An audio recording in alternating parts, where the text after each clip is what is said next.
The Autobiography of St. Ignatius Loyola. Preface of the Writer.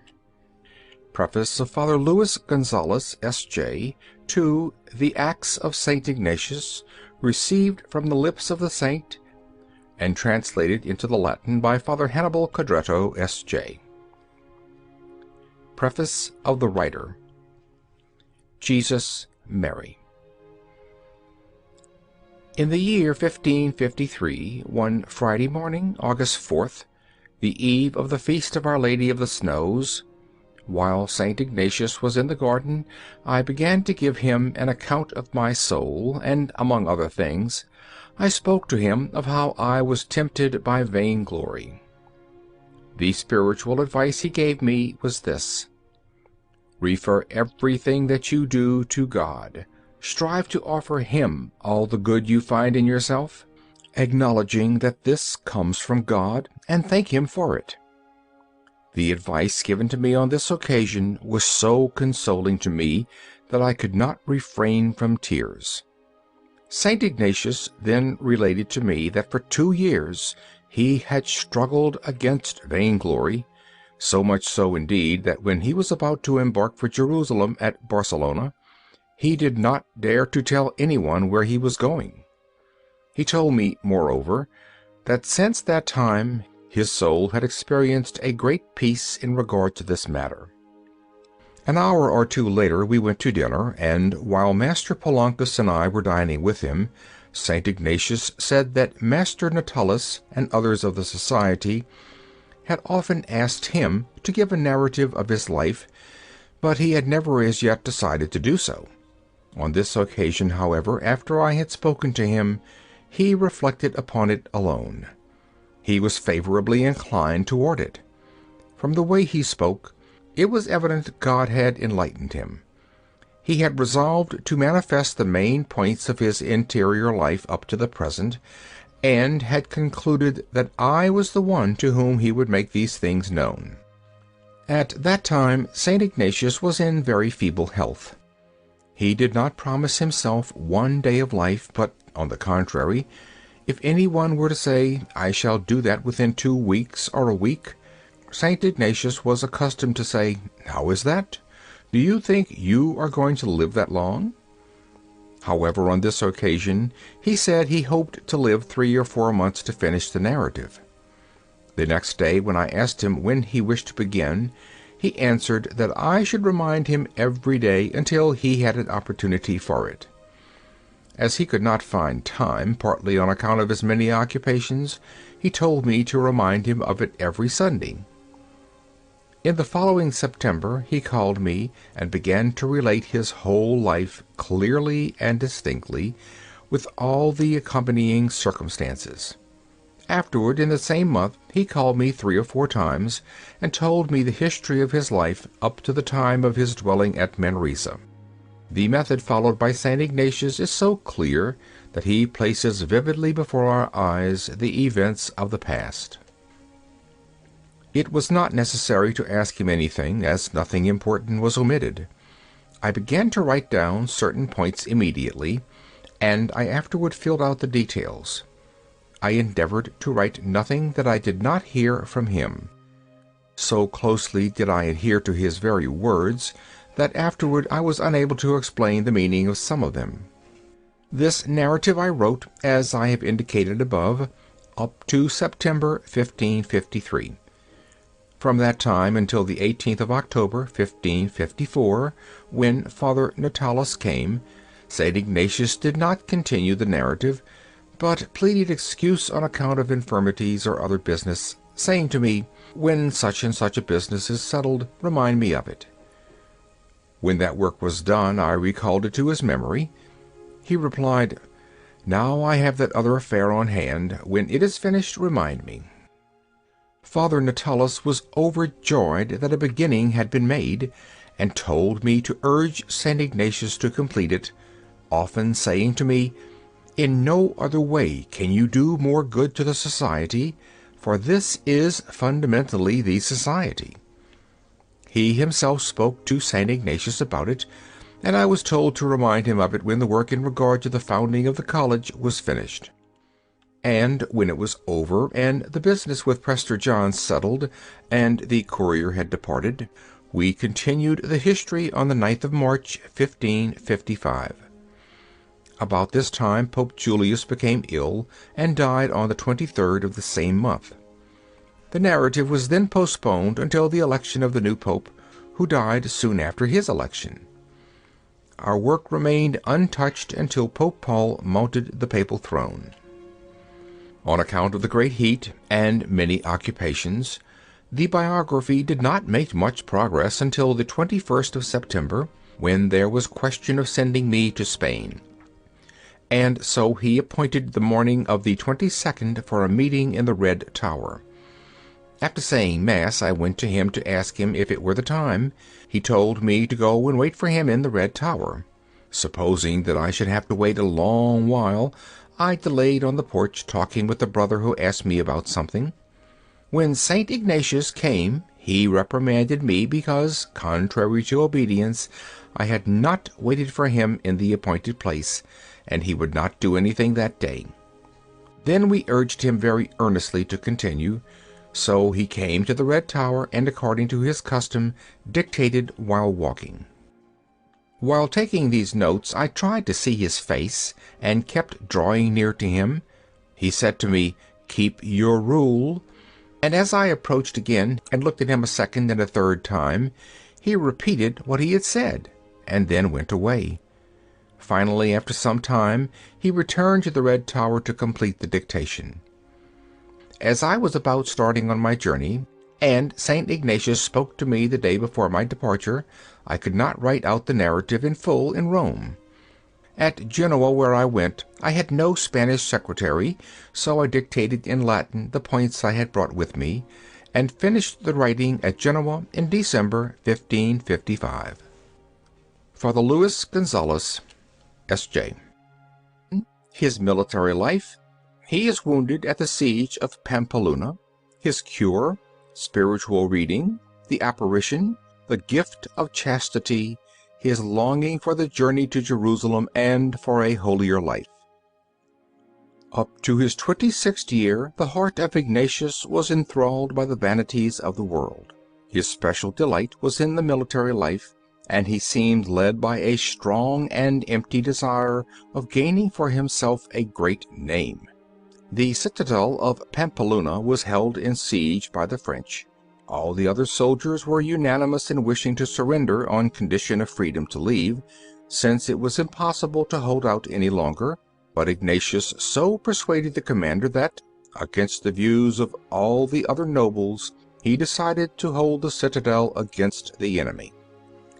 When the day of the assault came, Ignatius made his confession to one of the nobles and his companion in arms.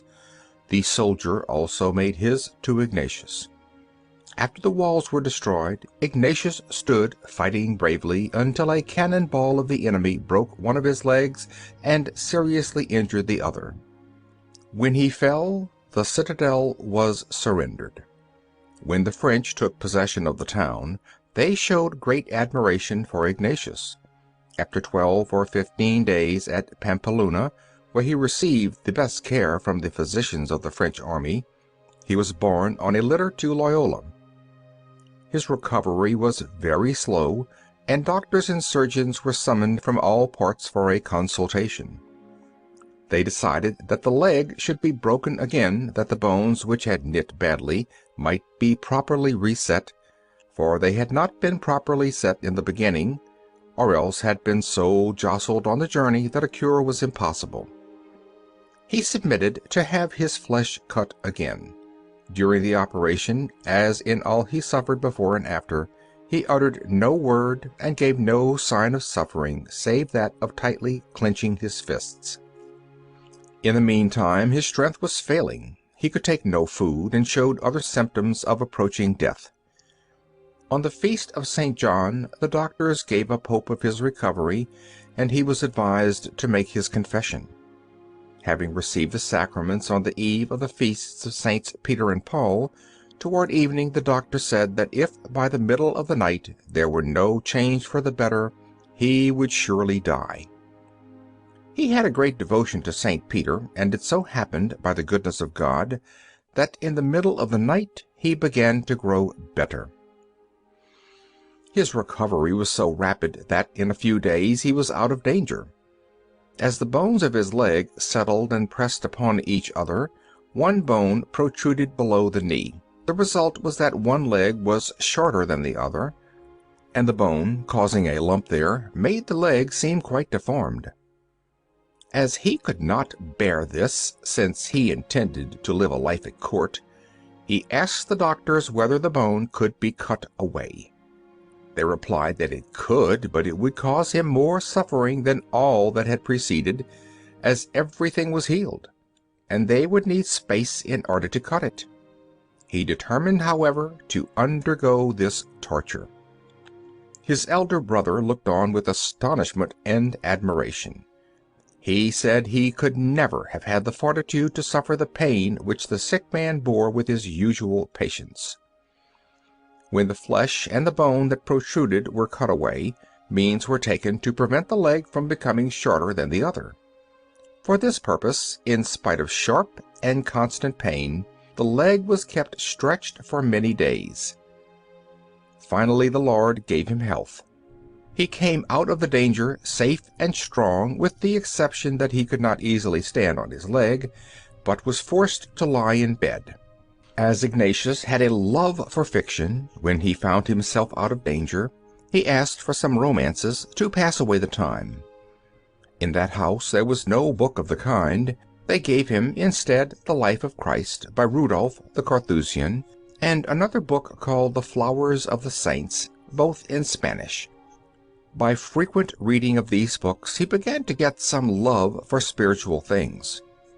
This reading led his mind to meditate on holy things, yet sometimes it wandered to thoughts which he had been accustomed to dwell upon before. Among these there was one thought which, above all the others, so filled his heart that he became, as it were, immersed and absorbed in it. Unconsciously, it engaged his attention for 3 or 4 hours at a time. He pictured to himself what he should do in honor of an illustrious lady, how he should journey to the city where she was, in what words he would address her, and what bright and pleasant sayings he would make use of, what manner of warlike exploits he should perform to please her. He was so carried away by this thought that he did not even perceive how far beyond his power it was to do what he proposed, for she was a lady exceedingly illustrious and of the highest nobility.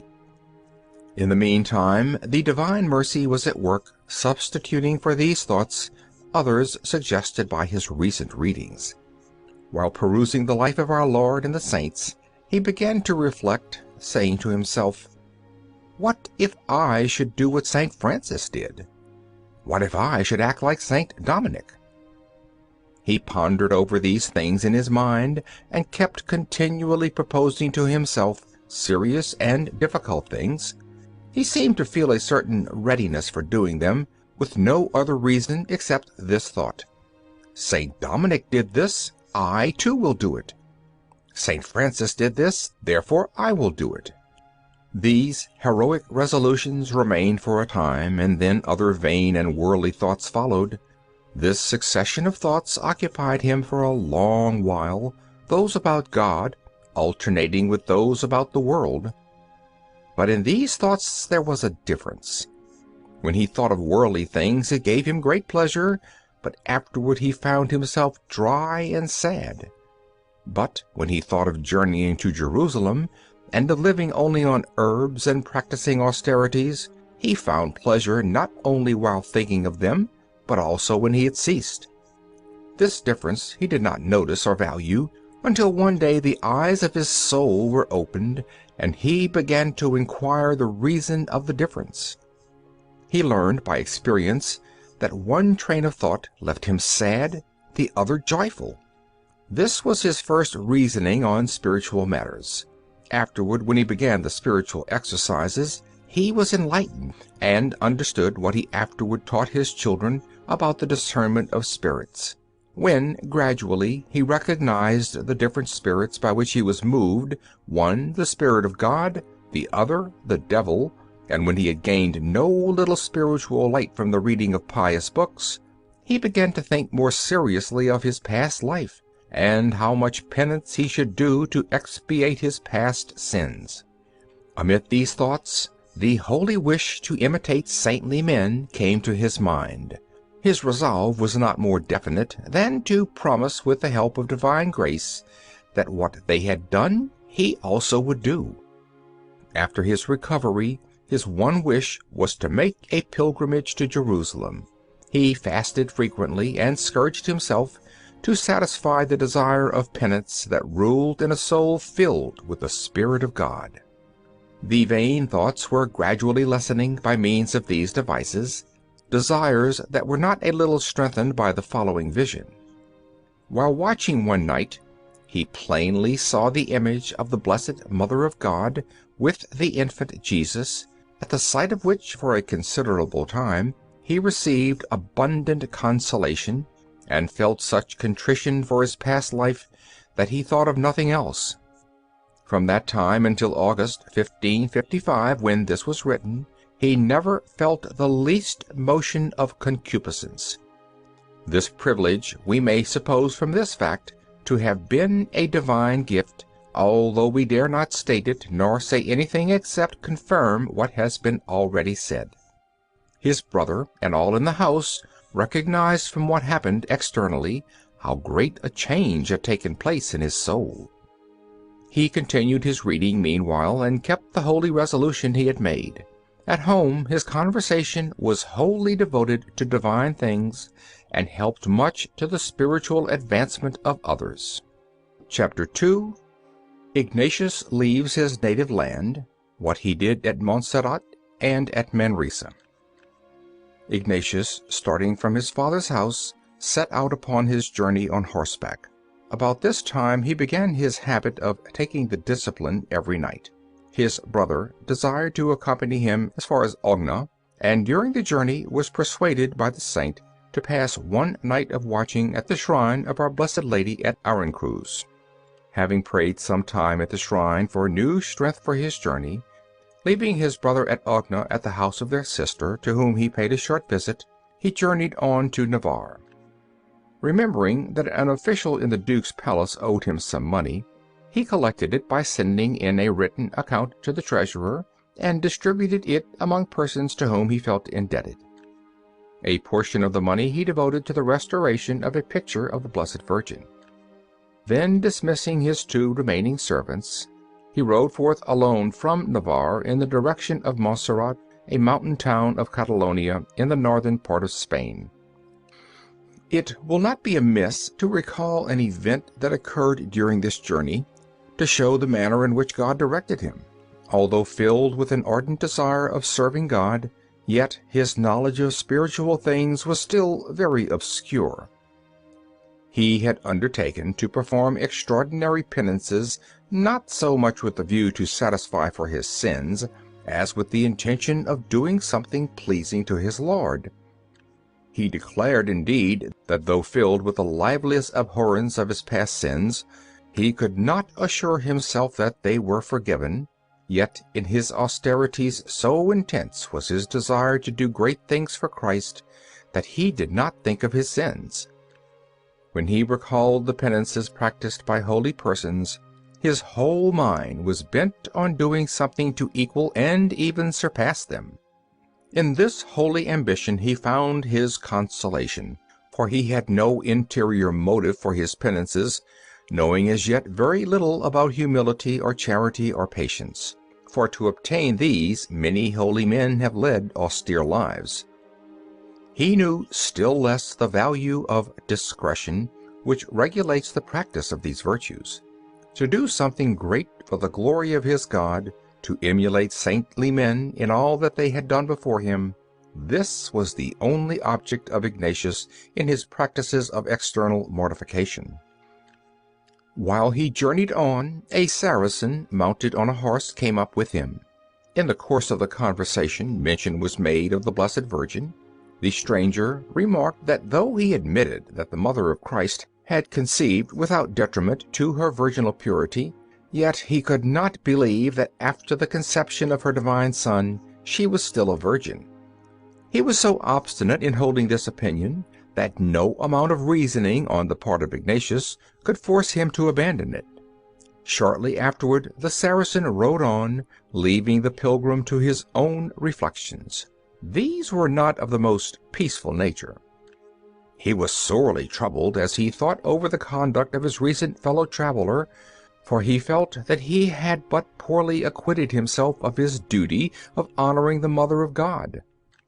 The longer his mind thought upon the matter, the more his soul was filled with indignation against himself for having allowed the Saracen so to speak as he had done of the Blessed Virgin, and for the lack of courage he fancied he had shown in not at once resenting the insult.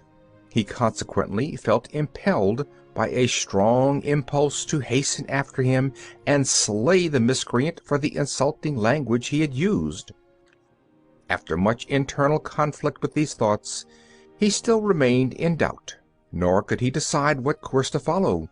The Saracen, who had ridden on, had mentioned to him that it was his intention to proceed to a town not far distant from the high road. At length Ignatius, wearied by his inward struggle, and not arriving at any determination, decided to settle all his doubts in the following novel way.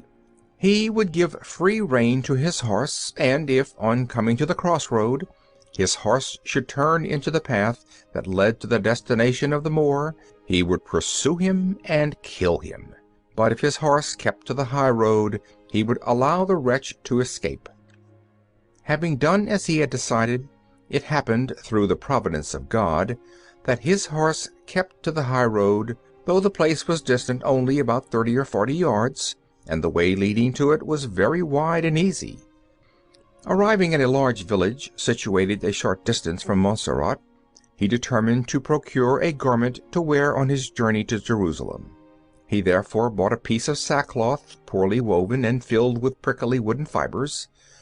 Of this he made a garment that reached to his feet. He bought also a pair of shoes of coarse stuff that is often used in making brooms. He never wore but one shoe, and that not for the sake of the comfort to be derived from it, but because, as he was in the habit of wearing a cord tied below the knee by way of mortification, this leg would be very much swollen at night, though he rode all day on horseback. For this reason he felt he ought to wear a shoe on that foot. He provided himself also with a pilgrim's staff and a gourd to drink from. All these he tied to his saddle. Thus equipped, he continued on his way to Montserrat, pondering in his mind, as was his wont, on the great things he would do for the love of God. And as he had formerly read the stories of Amadeus of Gaul and other such writers, who told how the Christian knights of the past were accustomed to spend the entire night preceding the day on which they were to receive knighthood, on guard before an altar of the Blessed Virgin, he was filled with these chivalric fancies, and resolved to prepare himself for a noble knighthood by passing a night in vigil before an altar of Our Lady at Montserrat. He would observe all the formalities of this ceremony, neither sitting nor lying down, but alternately standing and kneeling, and there he would lay aside his worldly dignities to assume the arms of Christ. When he arrived at Montserrat, he passed a long time in prayer, and with the consent of his confessor, he made in writing a general confession of his sins. 3 whole days were employed in this undertaking. He begged and obtained leave of his confessor to give up his horse, and to hang up his sword and his dagger in the church near the altar of the Blessed Virgin. This confessor was the first to whom he unfolded his interior and disclosed his resolution of devoting himself to a spiritual life. Never before had he manifested his purpose to anybody. The eve of the Annunciation of our Blessed Lady in the year 1522 was the time he chose to carry out the project he had formed. At nightfall, unobserved by anyone, he approached a beggar, and taking off his own costly garments, gave them to the beggar. He then put on the pilgrim's dress he had previously bought, and hastened to the church, where he threw himself on his knees before the altar of the Blessed Mother of God, And there, now kneeling, now standing with staff in hand, he passed the entire night. After receiving the Blessed Sacrament, to avoid recognition he left the town at daybreak. He did not go by the direct route that leads to Barcelona, as he might have met those who knew him and would honor him, but he took a byway that led him to a town called Manresa. Here he determined to remain a few days in the hospital and write out some notes in his little book, which for his own consolation he carefully carried about with him. At about a league's distance from Montserrat, he was overtaken by a man who had ridden after him at a rapid pace. The man accosted him, and inquired if he had given certain garments to a poor man, as the latter had declared. Ignatius answered that it was true that he had given them to a beggar. On learning that the latter had been ill-treated because he was suspected of having stolen the clothes, the eyes of Ignatius filled with tears and pity for the poor man. Although he had fled so anxiously from the praise of men, he did not remain long at Manresa before many marvelous things were narrated of him. This fame arose from what had occurred at Montserrat. His reputation increased day by day. Men vied with each other in adding some particulars about his sanctity, declaring that he had abandoned immense revenues and other wonderful things without much regard to real facts. At Manresa he lived on the alms that he daily begged. He never ate meat nor partook of wine, though they were offered him. On Sundays, however, he never fasted, and if wine were offered him, he drank of it sparingly. In former days he had been very careful of his hair, which he had worn, and indeed not unbecomingly, in a fashionable manner of the young men of his age, but now he determined to cease to care for it, neither to comb it nor to cut it, and to dispense with all covering for his head both day and night.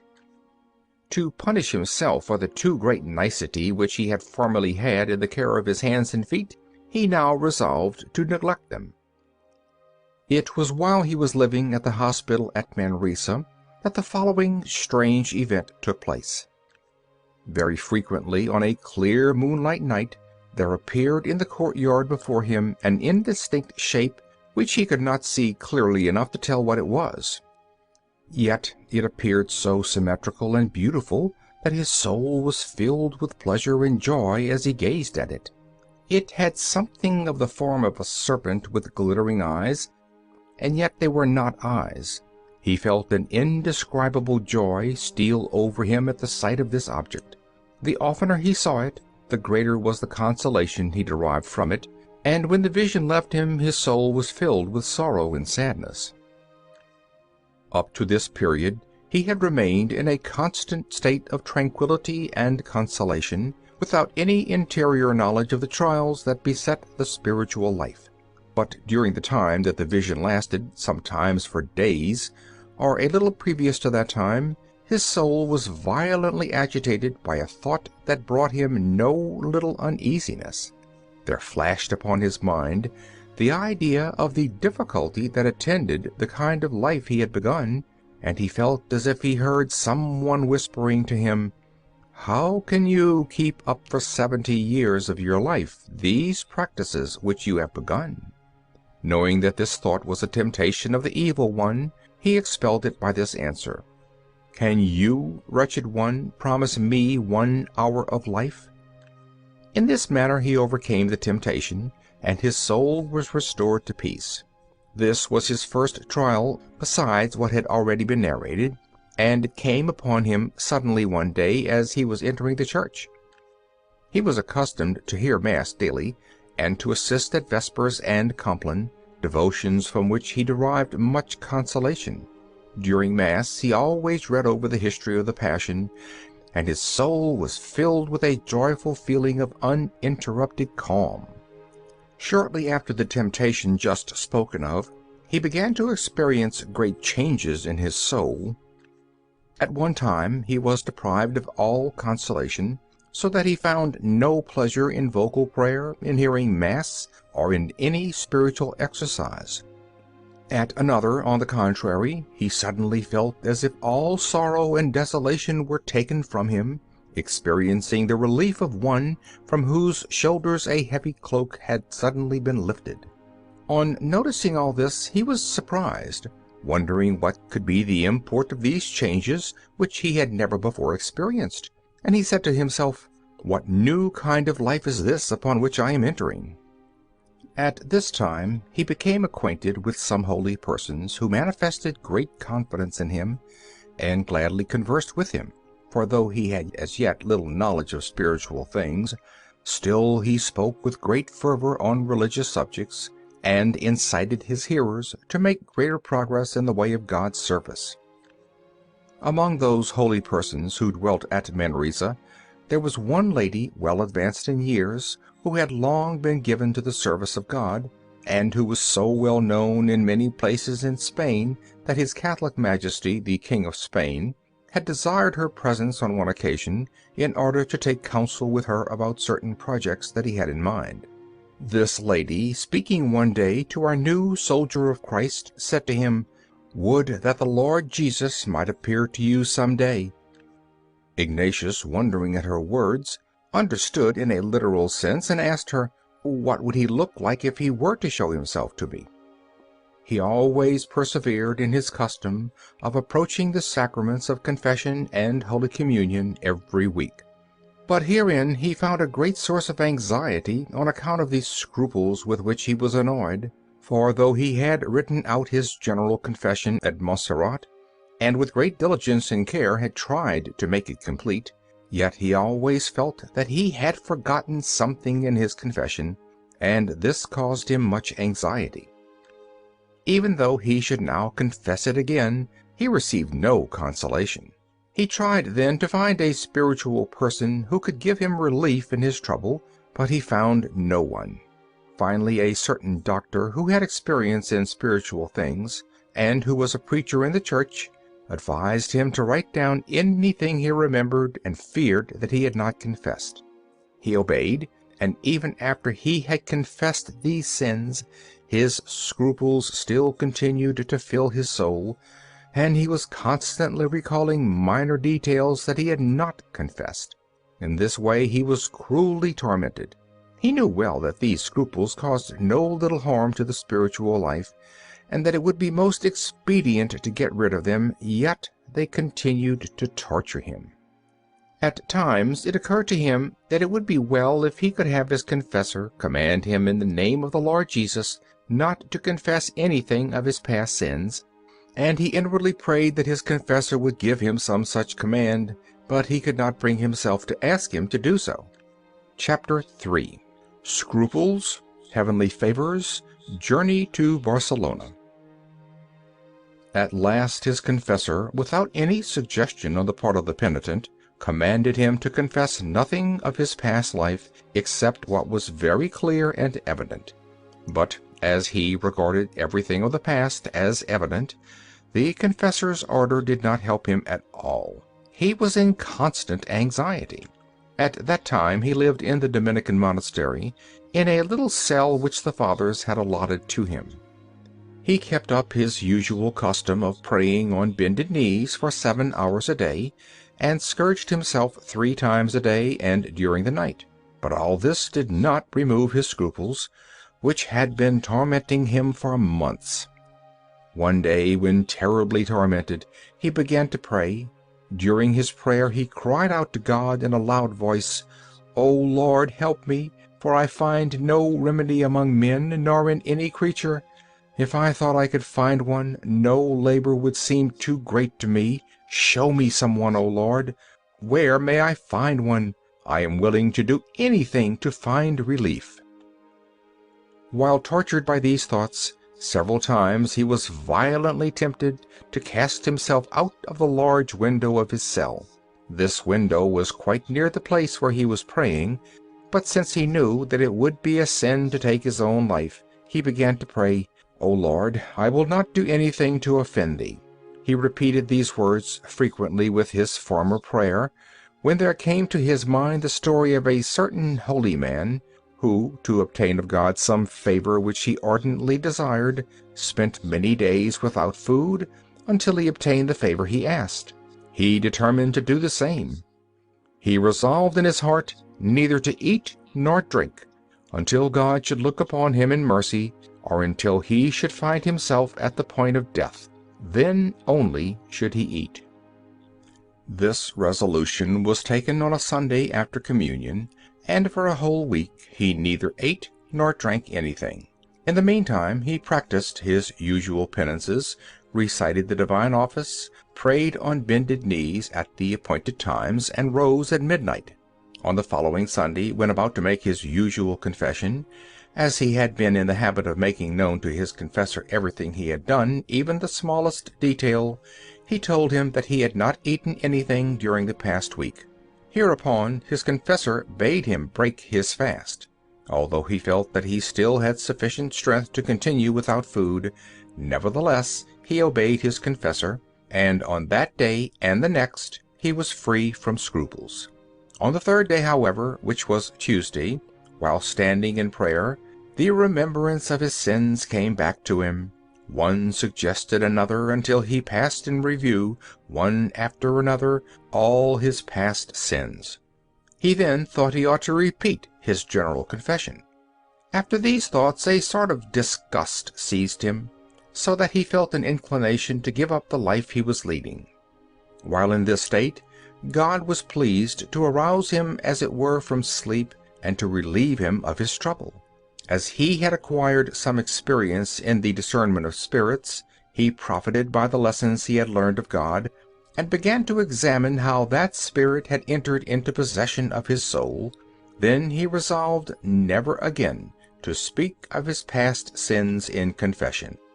From that day he was free from scruples, and felt certain that it was the will of our merciful Lord to deliver him from his trouble of soul.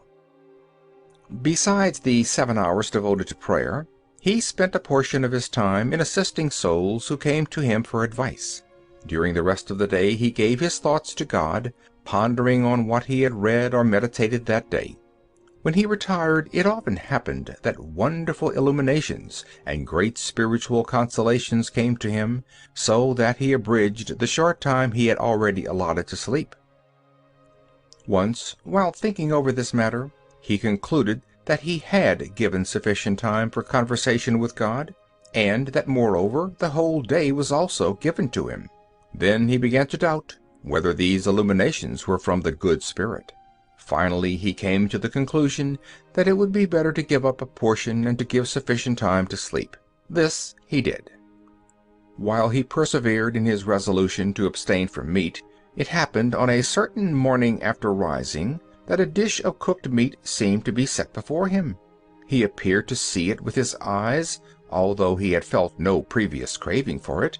At the same time he afterward experienced within himself a certain movement of the will urging him to eat meat. Although the remembrance of his former resolution came to mind, he had no doubt about determining to eat meat. When he made this known to his confessor, the latter advised him to consider whether it was a temptation or not. Pondering over it, he felt certain that he was right. At that period God dealt with him as a teacher instructing a pupil. Was this on account of his ignorance or dullness, or because he had no one else to teach him, or on account of the fixed resolution he had of serving God, with which God himself had inspired him, for the light given him could not possibly be greater? He was firmly convinced, both then and afterward, that God had treated him thus because it was the better spiritual training for him.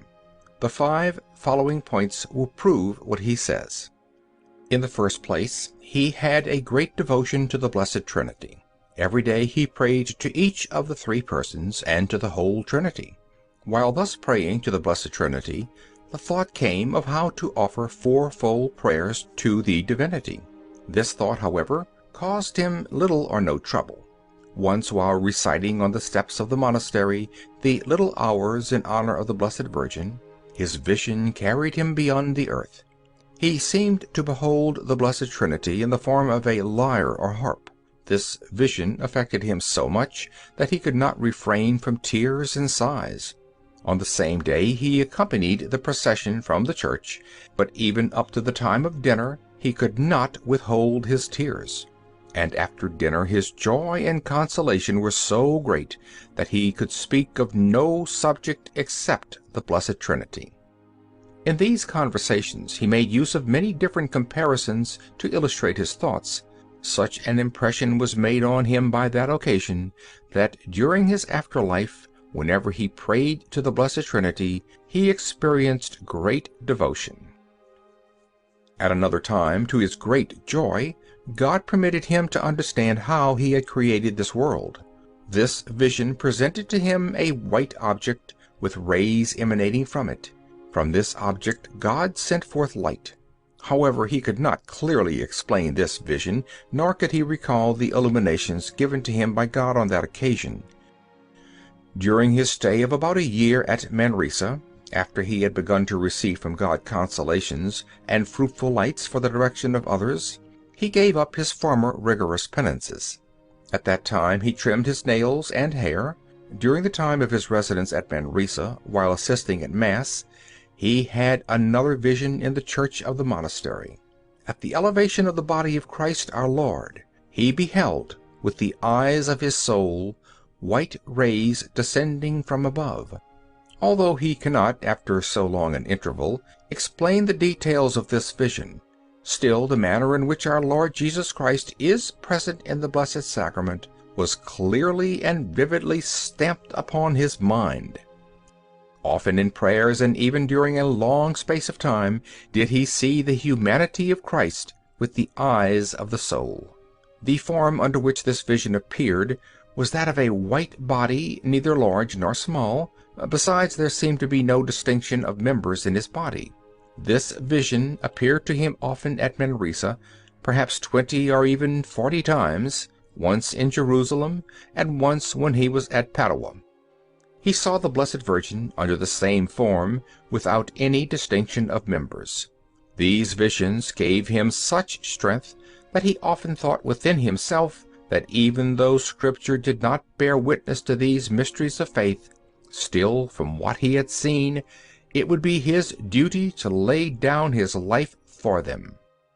One day he went to the church of St. Paul, situated about a mile from Manresa.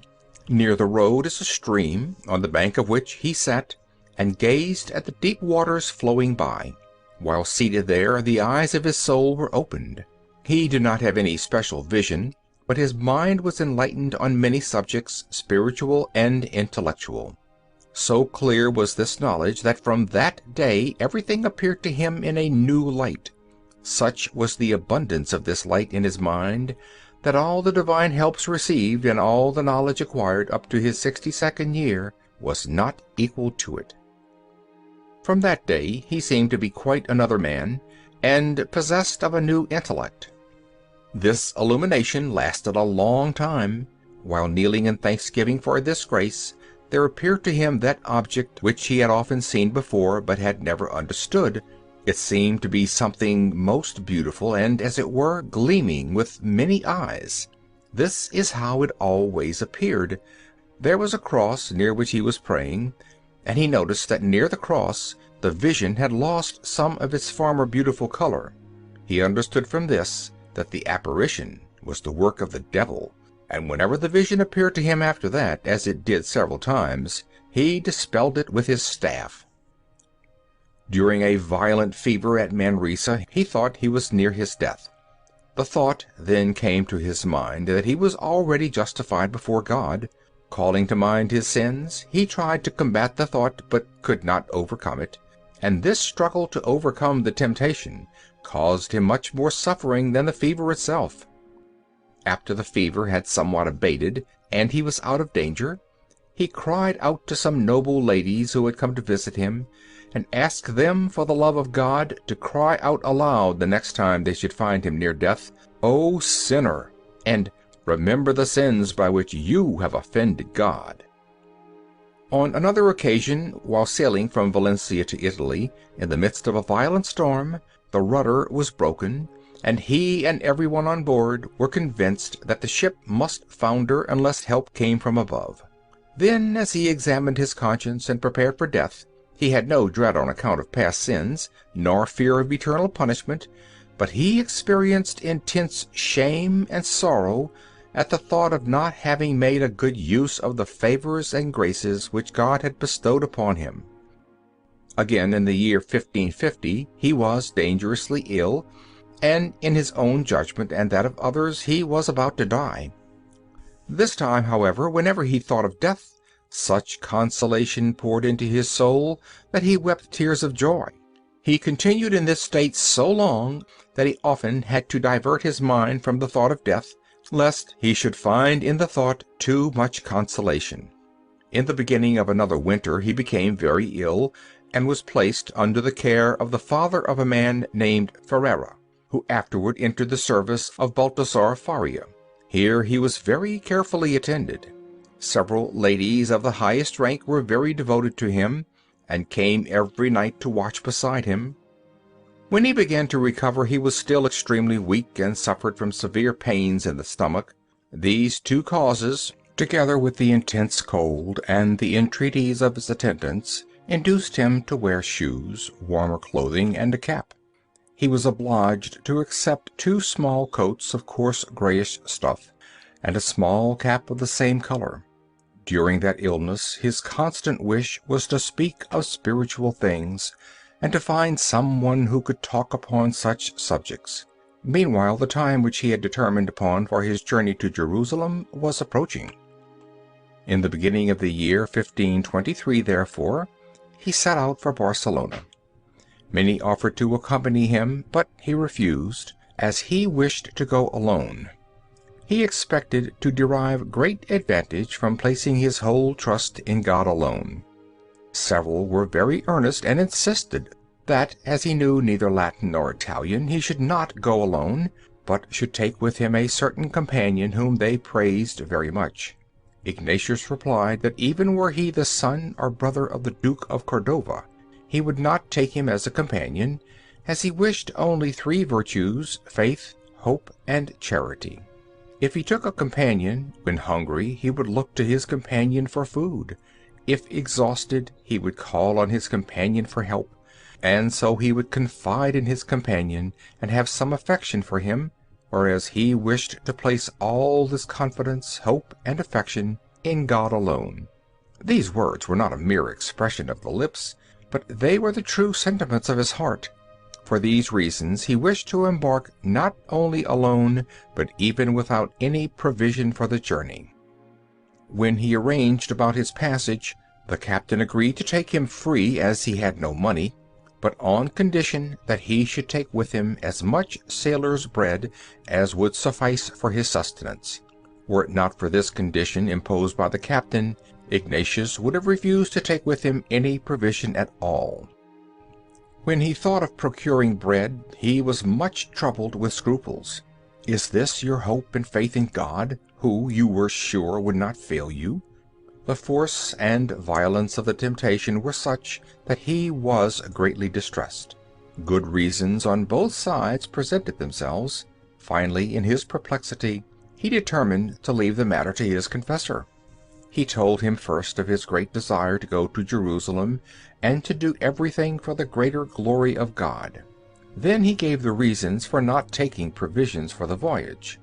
His confessor decided that he ought to beg what was necessary, and take it with him. He went to a lady of rank to ask for what he needed. When she asked where he was going, he hesitated a little about telling his final destination, and replied that he was going to Italy and Rome. She was somewhat astonished at this, and replied, "To Rome? Why, as to those who go there, well, I do not like to say what they are when they return." She meant by this that as most of those who went to Rome did not go through motives of piety and devotion, when they returned they were not much better. The reason of his not openly declaring that he intended to go to the holy city of Jerusalem was his dread of yielding to vainglory. In fact, he was so much troubled by this fear that he was afraid to make known even the place of his birth or the name of his family.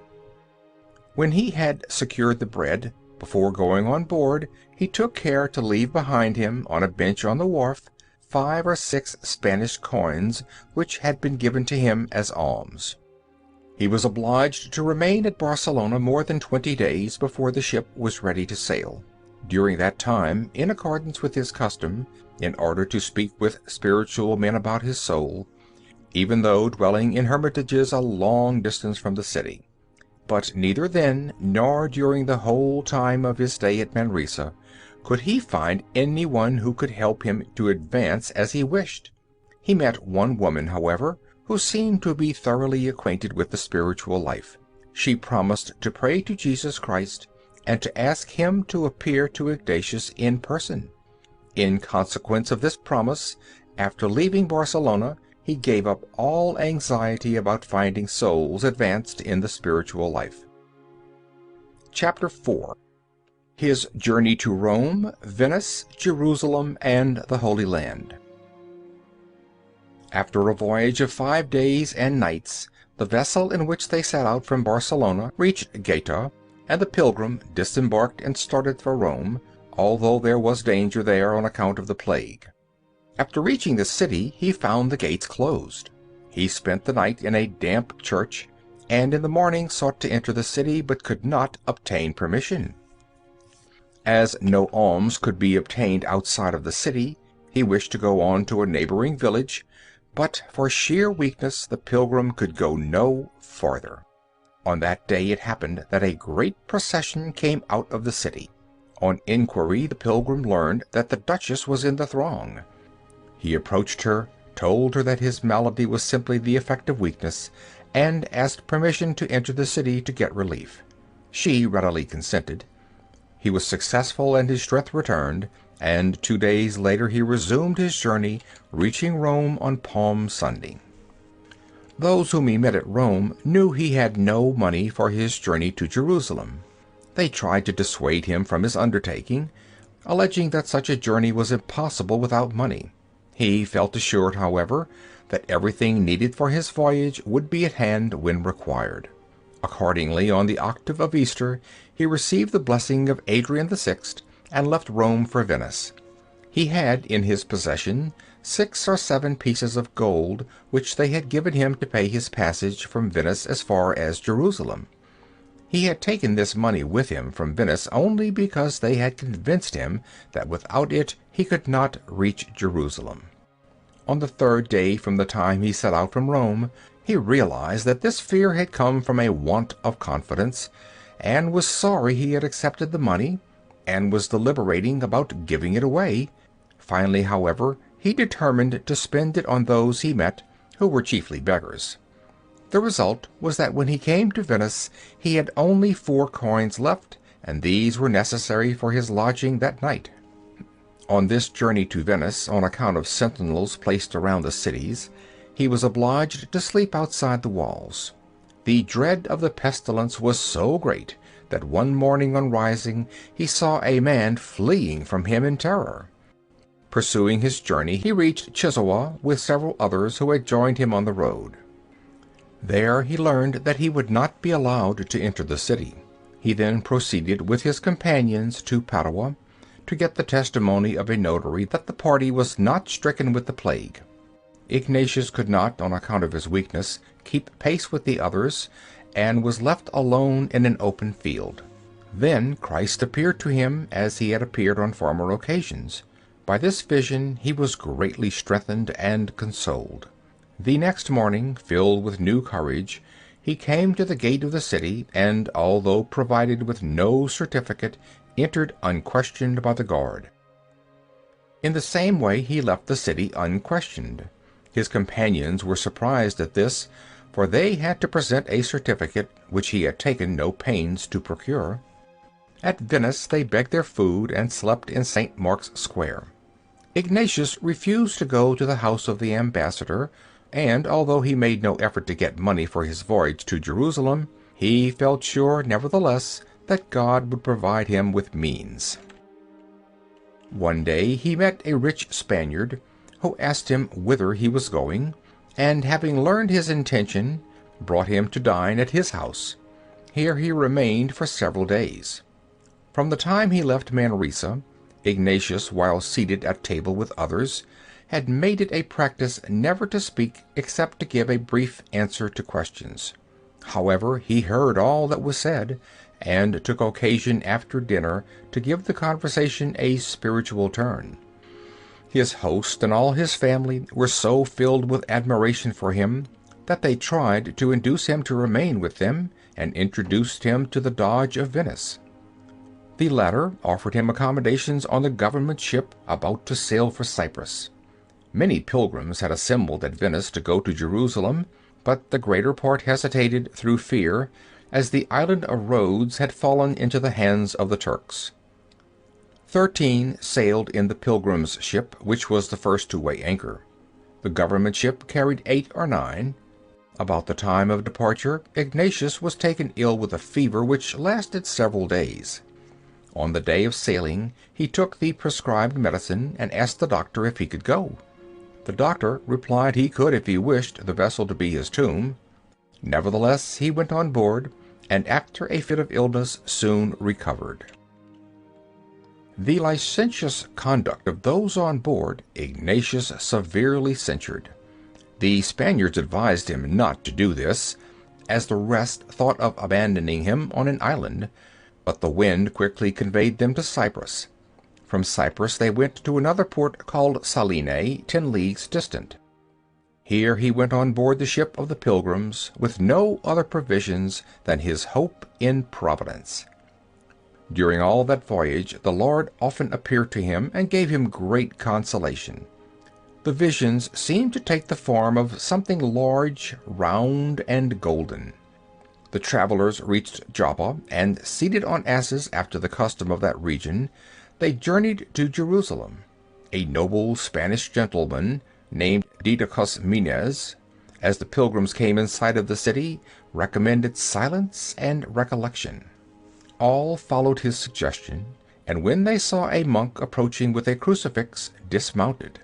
On beholding the city, Ignatius was deeply affected, and the rest affirmed that they experienced a sort of heavenly joy. He always felt this same devotion whenever he visited the holy places. He decided to remain in Jerusalem in order to visit the holy places often. For this purpose he had taken with him letters of recommendation to the Father Guardian. On presenting them, he said that he intended to remain there to satisfy his own devotion, but said nothing of his purpose of helping others. The Father Guardian told him he did not see how this could be possible, as his house was not even capable of providing for his own religious, and he intended to send some away from the Holy Land. Ignatius said he wished him merely to hear his confession, since he had come to make it. The Father Guardian said this could be done, but he should wait for the arrival of the provincial, who was then at Bethlehem. Relying on this promise, Ignatius began to write letters to spiritual persons at Barcelona. He had written some on the day before he was to depart, when he was summoned in the name of the Father Guardian and the provincial. Then the provincial, addressing him kindly, said he had heard of his pious determination to remain in the holy places, and had given it serious thought.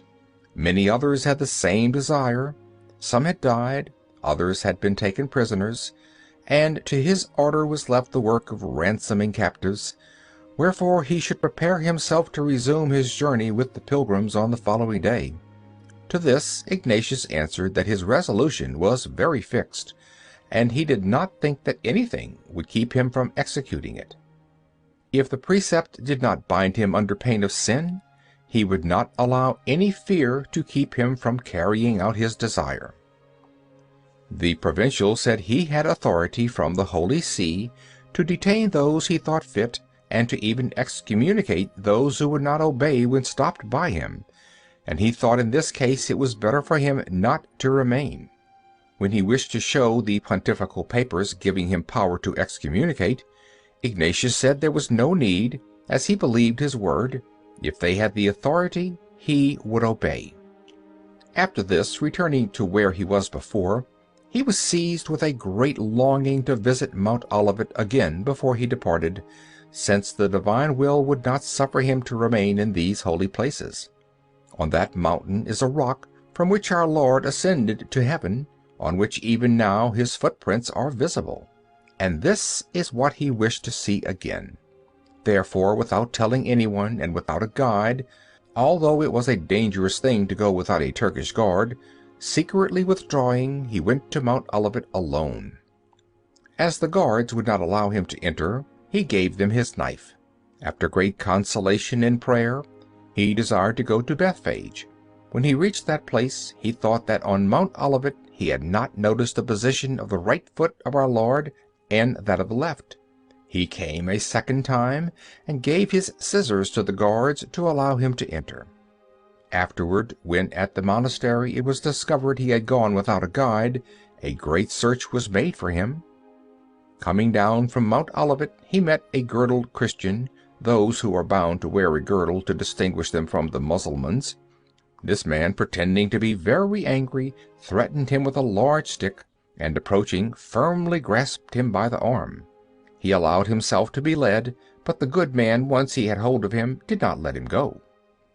In the meantime, as he was thus led along a captive, he was visited with great consolation, as he seemed to see Christ walking above him, and this continued until he reached the monastery. Chapter 5. His arrival in Apulia, Venice, Ferrara, and Genoa. He is apprehended as a spy. He is despised as a fool. His studies at Barcelona and Alcala. On the following day the pilgrims took their departure, and arriving at Cyprus were assigned to different vessels. In the harbor of that place were 3 or 4 ships bound for Venice. Of these, one belonged to some Turks, another was too small, but the third, the property of a wealthy Venetian, was very large and strong. Some of the band asked the captain of this last to take the pilgrim aboard, but finding that no pay was to be offered, he refused, in spite of the fact that many begged him and were loud in their praises of the pilgrim.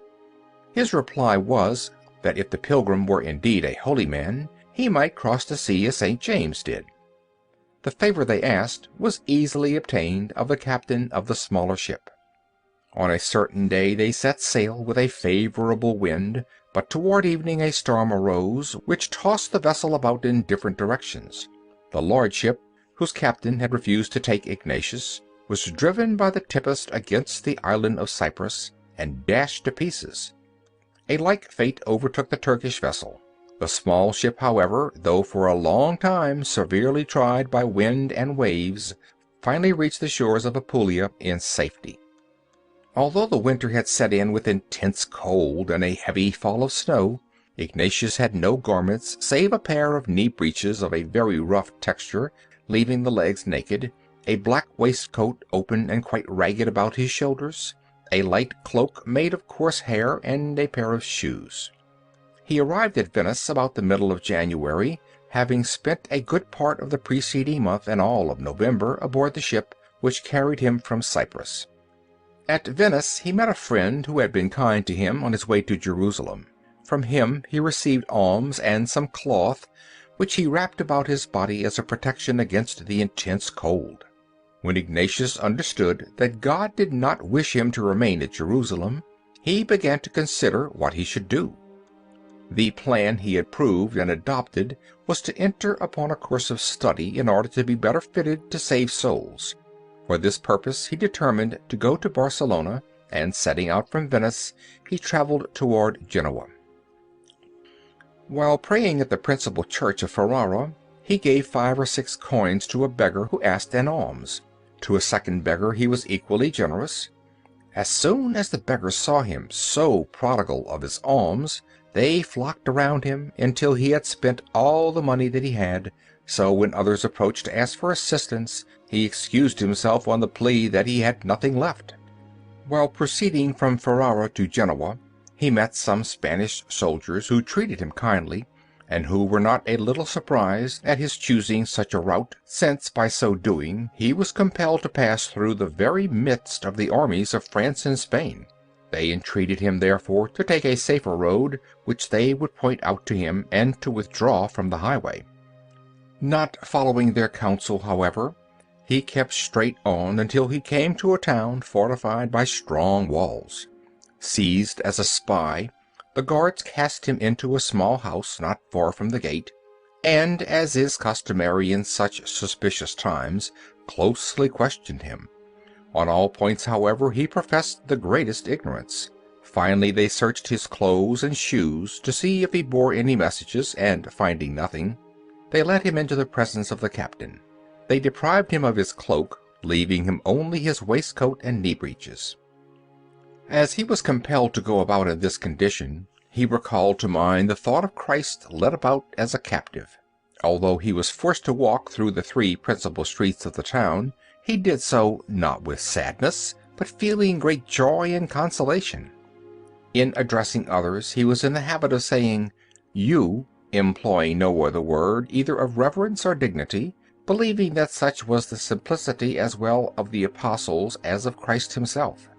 While being conducted through the different streets, it occurred to him that it would be well to depart somewhat from his ordinary custom, and to show greater respect to the commander of the place. Such a thought was by no means the outcome of the fear of any punishment which they might inflict. He felt, however, that this was a temptation. He said, "In that case, I'll neither address him as a person of dignity, nor bend the knee as a mark of respect, nor even remove my hat in his presence." Having reached the residence of the commander, he was made to wait some time in the courtyard before being summoned into his presence. Then, without manifesting the slightest degree of civility, he so paused after each word he spoke as to be taken for a fool by the commander, who said to his captors, "This man is an idiot. Restore what belongs to him and send him away." A certain Spaniard met Ignatius coming from the house of the commander, led him home just as he was, and whatever was necessary for that night. The next morning he resumed his journey until toward evening, when, espied by the soldiers of a fort, he was seized and brought to the commander of the French forces.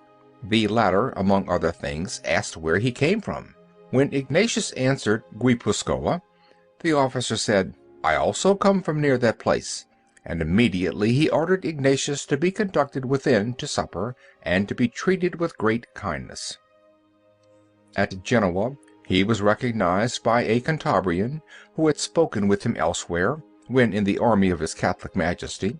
Through his influence he was taken on a ship bound for Barcelona. He came very near being taken captive by Andrea Doria, who was at that time in the service of the French, and gave chase to the vessel. At Barcelona he was enabled to study through the assistance of a noble and very pious lady, Isabel Roser, and a teacher named Ardebal. Both highly approved his plan, Ardebal promising to give him instruction free, while Isabel generously offered to provide him with everything necessary. At Manresa there was a very holy monk of the order of St. Bernard, with whom Ignatius wished to remain, as well for his own personal guidance as to prepare himself to direct others. He accordingly accepted the offer of his 2 generous friends, on condition that what he sought could not be obtained at Manresa. Finding, however, that the monk had died, he returned to Barcelona and applied himself to study. In this, however, he was destined to meet with some difficulties. In his studies the principles of grammar caused new spiritual thoughts and tastes to arise so abundantly as to render him incapable of committing anything to memory, and though he strove hard, he could not dispel these thoughts. Noticing, however, that while praying at Mass he did not experience similar thoughts, he considered this a temptation. Accordingly, after praying for some time, he asked his teacher to come to the church of Blessed Mary of the Sea, not far from the professor's house, and there to listen to what he would tell him. Ignatius faithfully made known the whole state of his mind, and why he had as yet learned so little. "But," he said, "I promise not to be wanting in attention in school during these 2 years, provided that at Barcelona I may be able to find bread and water." Such an acknowledgment was of the greatest efficacy, and he never after experienced that temptation. The pains of the stomach which afflicted him at Manresa ceased, and in fact they did not trouble him from the time he set out for Jerusalem. While studying at Barcelona he wished to practice his former penances. Accordingly, making a hole in the soles of his shoes, he tore them little by little until nothing but the upper portion was left. His 2 years of study being completed, in which they say he greatly advanced, he was advised by his master to go to Alcala to study philosophy, as he was deemed ready for it. Before setting out, however, he wished to be examined by a certain theologian. As he also gave him the same advice, Ignatius, unaccompanied, started for Alcala. Here he began to beg and live upon alms. After 10 or 12 days, this kind of life drew upon him the contempt of a priest and of some others. They began to insult him as one who preferred to live on alms, although quite able to support himself. The superior of a new hospital, seeing him thus rudely treated, took him home, placed him in a room, and liberally provided for his needs. The time of his arrival at Barcelona was about Lent of the year 1524, and as he remained there upwards of 2 years, we do not find him at Alcala until the year 1526. At the latter place he spent his time in studying the works of Scotus, Albertus, Alcuin, and the Master of the Sentences. He was diligent also in giving these spiritual exercises and explaining the Christian doctrine, by which he gave great glory to God, as very many were thereby led to a knowledge and taste of spiritual things. Many, however, fell victims to various temptations, an example of which is to be seen in one who was unable to scourge himself because, as he fancied, his hand was held by some invisible agent. Because of such affairs, and especially by reason of the great crowd of men coming to him when he explained the Christian doctrine, various rumors began to spread among the people. When he first came to Alcala, a friendship sprang up between him and one Didacus Guia, who lived with his brother, a painter. Through that friendship, Ignatius was abundantly supplied with all that was necessary. Hence he would bestow upon the poor the alms that he himself obtained, and besides 3 other pilgrims stayed with him. One day Ignatius went to Didacus to ask for alms in order to assist some poor people. He replied that he had no money. Opening, however, a chest which belonged to him, he took from it trappings of various colors, candlesticks, and other objects, which he gave to Ignatius, who distributed them to the poor. Many rumors, as was stated above, became widespread in Alcala, and reached the ears even of the inquisitors who were at Toledo, and who, as their host testified, styled Ignatius and his associates legati or illuminati, and threatened him with capital punishment. The inquisitors who had come to Alcala to investigate their actions left the entire affair in the hands of the vicar Figueroa, who was then negotiating with the emperor, and returned to Toledo without having even once summoned them. Figueroa granted them the right to continue the work in which they were engaged, and the inquisitors, after mature deliberation, discovered error neither in their doctrines nor in their manner of life. They did not, however, favor their custom of dressing alike, as they were not religious. Ignatius replied that the wish of the vicar would be obeyed, but he added, "I do not see the fruit of these examinations, since but a few days ago a certain priest refused Holy Communion to one on the plea that he had communicated but 8 days before, and to me, indeed, he gave it very reluctantly. We would like to know whether or not we have been guilty of any heresy." "None," replied Figueroa, "else you would have been led to the stake." "And they would likewise have led you to the stake," responded Ignatius, "had you been convicted of heresy." The dress was changed according to the wish of Figueroa, who also desired that the pilgrims should not go around barefooted for at least 15 or 20 days. This command was also obeyed.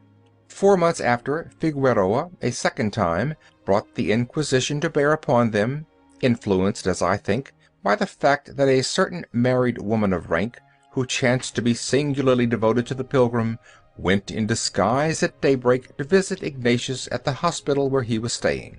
But even on this occasion Ignatius was not summoned to appear before the Inquisition, nor was any sentence pronounced against him. Chapter 6. The prisons at Alcala and Salamanca. After the space of 4 months, Ignatius, who did not remain at the hospital, was taken from his lodging by a public officer, who cast him into prison, with the command not to depart until otherwise ordered.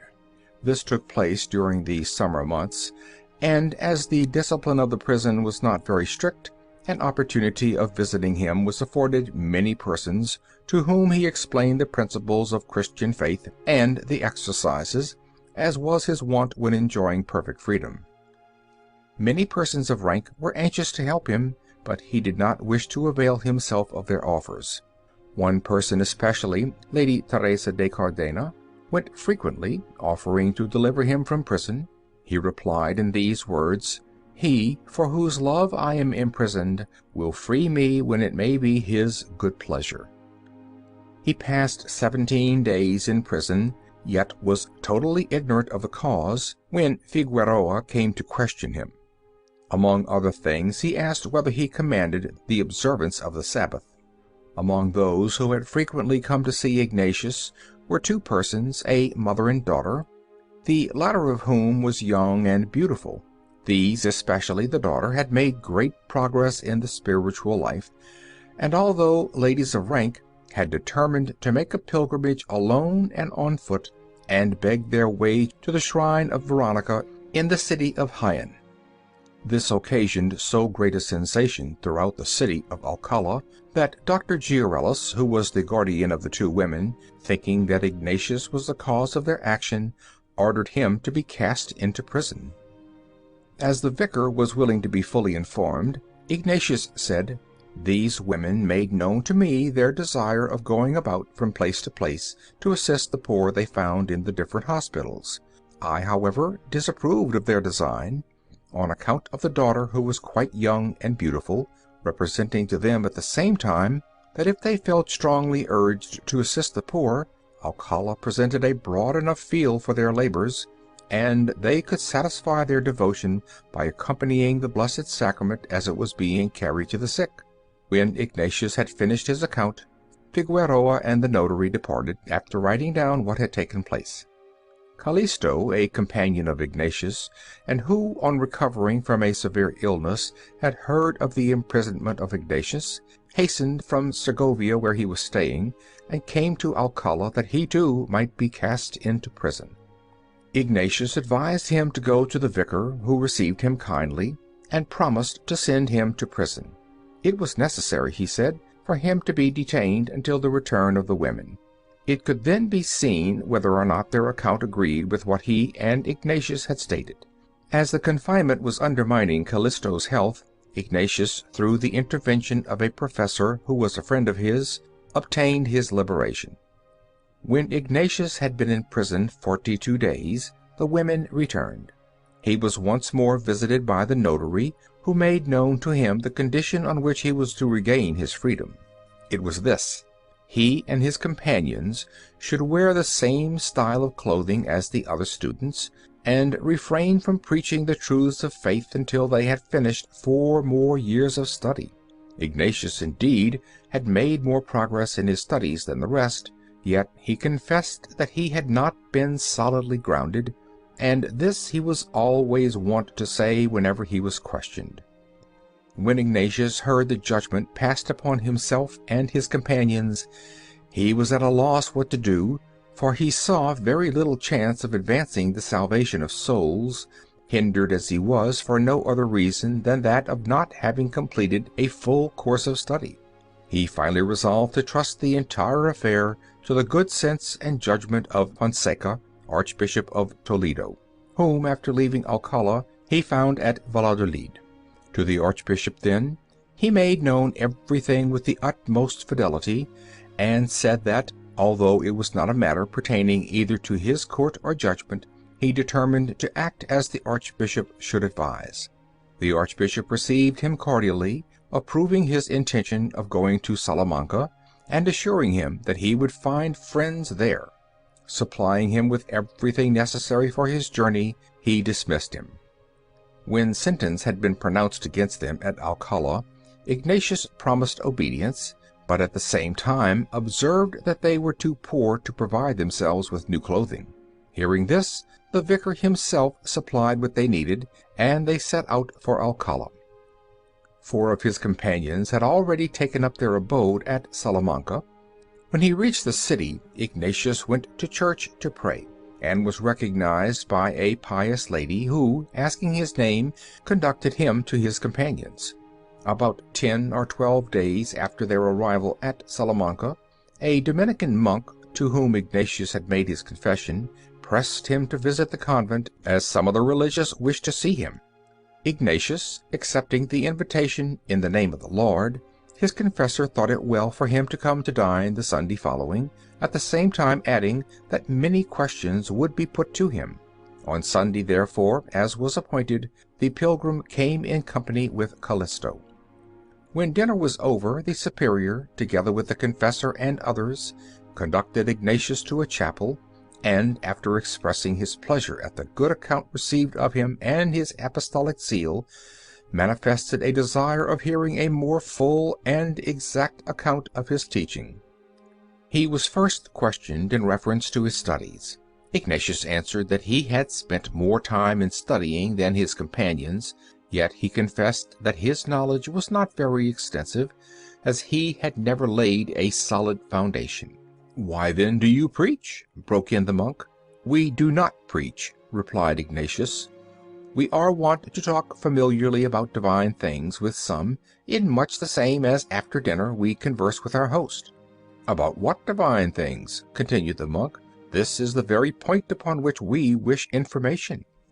"About different virtues and vices," rejoined Ignatius, endeavoring to inculcate a love of virtue and a detestation of vice. "How comes it," said the monk, "that you, who are not learned, should presume to converse upon virtue and vice? No one is wont to engage in such task unless he has acquired knowledge, or has been taught by the Holy Ghost. You confess ignorance of letters. It follows then that he has been your director. We wish to learn, therefore, what he has been pleased to make known to you." Ignatius at first made no reply, as he felt such reasoning was without value. Soon, however, breaking the silence, he remarked that there seemed no reason why he should say more upon the subject. As the monk still pressed him, giving as a reason the fact that many were once more thrusting forward the erroneous doctrine of Erasmus and others, Ignatius answered, "I will add no more to what has already been said, unless questioned by those who have a right to expect an account from me." Previous to the present proceedings, the monk wished to know why Callisto was so strangely clothed, for although of tall stature, he went about almost bare-legged, holding a staff in his hand, and wearing a cloak much too short, and a hat of enormous size. The whole costume formed a rather ludicrous picture. Ignatius replied that, although at Alcala they were ordered to dress as the other students, Callisto had charitably given his clothes to a poor priest. The monk showed himself displeased at this, remarking, "Charity begins at home." But to return to our former narrative. When the monk saw Ignatius fixed in his resolution, "You shall remain here," he said, "and we shall easily find a way of compelling you to make everything known." Immediately all the monks withdrew, the sub-prior signifying his wish that Ignatius should remain in the chapel. The matter was then laid before the judges. Both Ignatius and Callisto remained 3 days in the monastery, taking their meals with the community, before any decision of the judges was made known to them. During this time the religious frequently visited their cells, and Ignatius never failed to speak with them in his accustomed manner. This caused the monks to be divided in their opinion of him, and many indeed showed themselves very kindly disposed. On the 3rd day a notary came to conduct them to prison. They were not put in with the common criminals, but their place of confinement was nevertheless very repulsive. In the center of the cell there was a pillar, to which was attached a chain but a few feet in length, and so riveted to the prisoners that when either moved the other was obliged to follow him. They passed that night without any sleep. On the following day, however, the report spread that they were prisoners. The people then hastened to supply them with all they needed. Ignatius, as may readily be supposed, lost no opportunity of speaking upon spiritual things with those who came to see them. They were each separately examined by a friar, to whom Ignatius delivered all his writings. Among these were his spiritual exercises, that it might be seen whether or not they contained any false doctrine. When asked about his other companions, he told who and where they were. They were arrested also and confined in separate apartments from that in which Ignatius was placed. Although help was offered on this occasion, he declined to accept it. After a few days he was called into the presence of the judges and professors, who made him answer many questions, not only on his spiritual exercises, but even on articles of faith, as for example the Trinity and the Blessed Sacrament, requiring him to explain these mysteries. So clear and exact was his explanation that his examiners could not find the least flaw in his doctrine.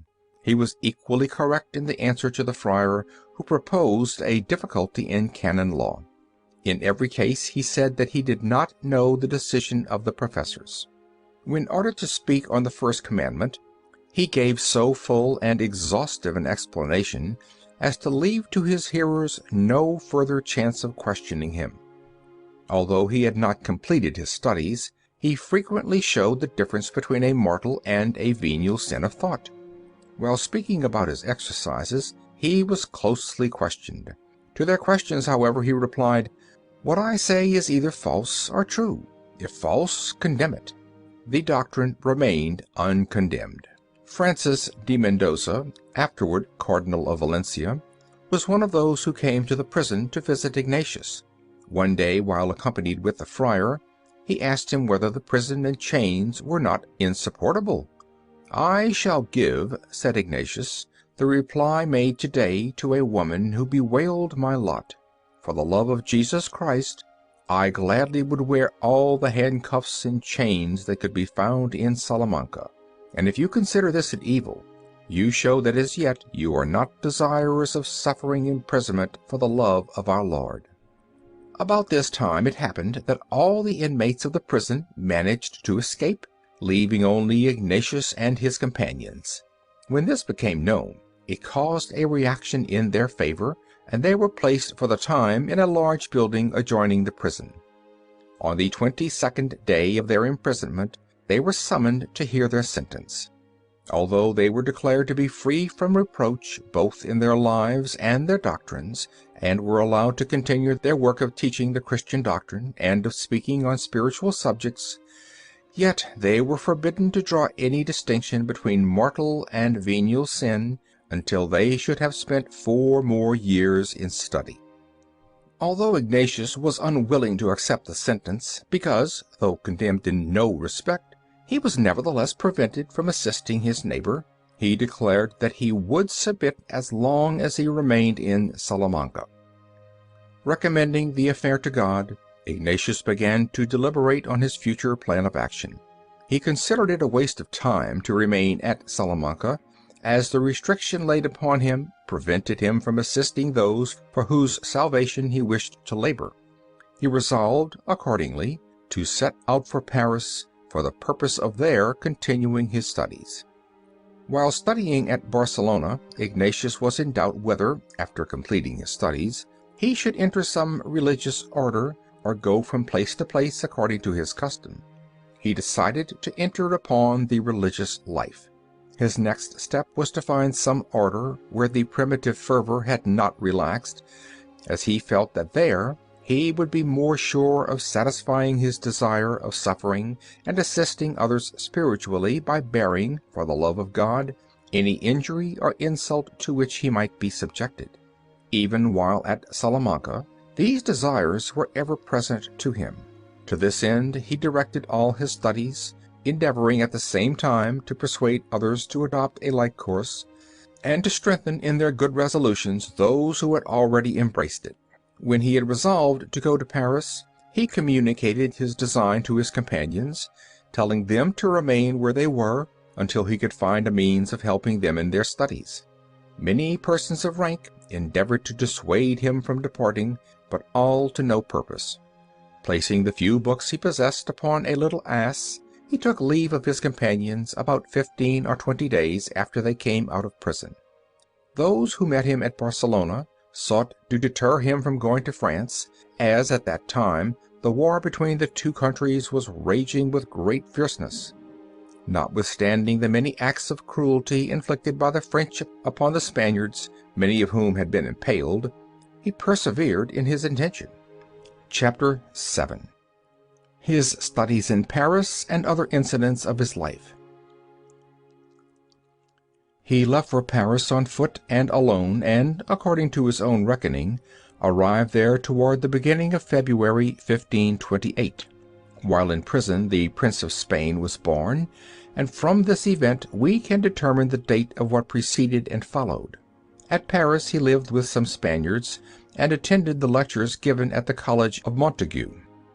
As he had been advanced too rapidly to the higher studies, he returned to those of a lower grade, because he felt that in great part he lacked the proper groundwork. He therefore studied in a class with children.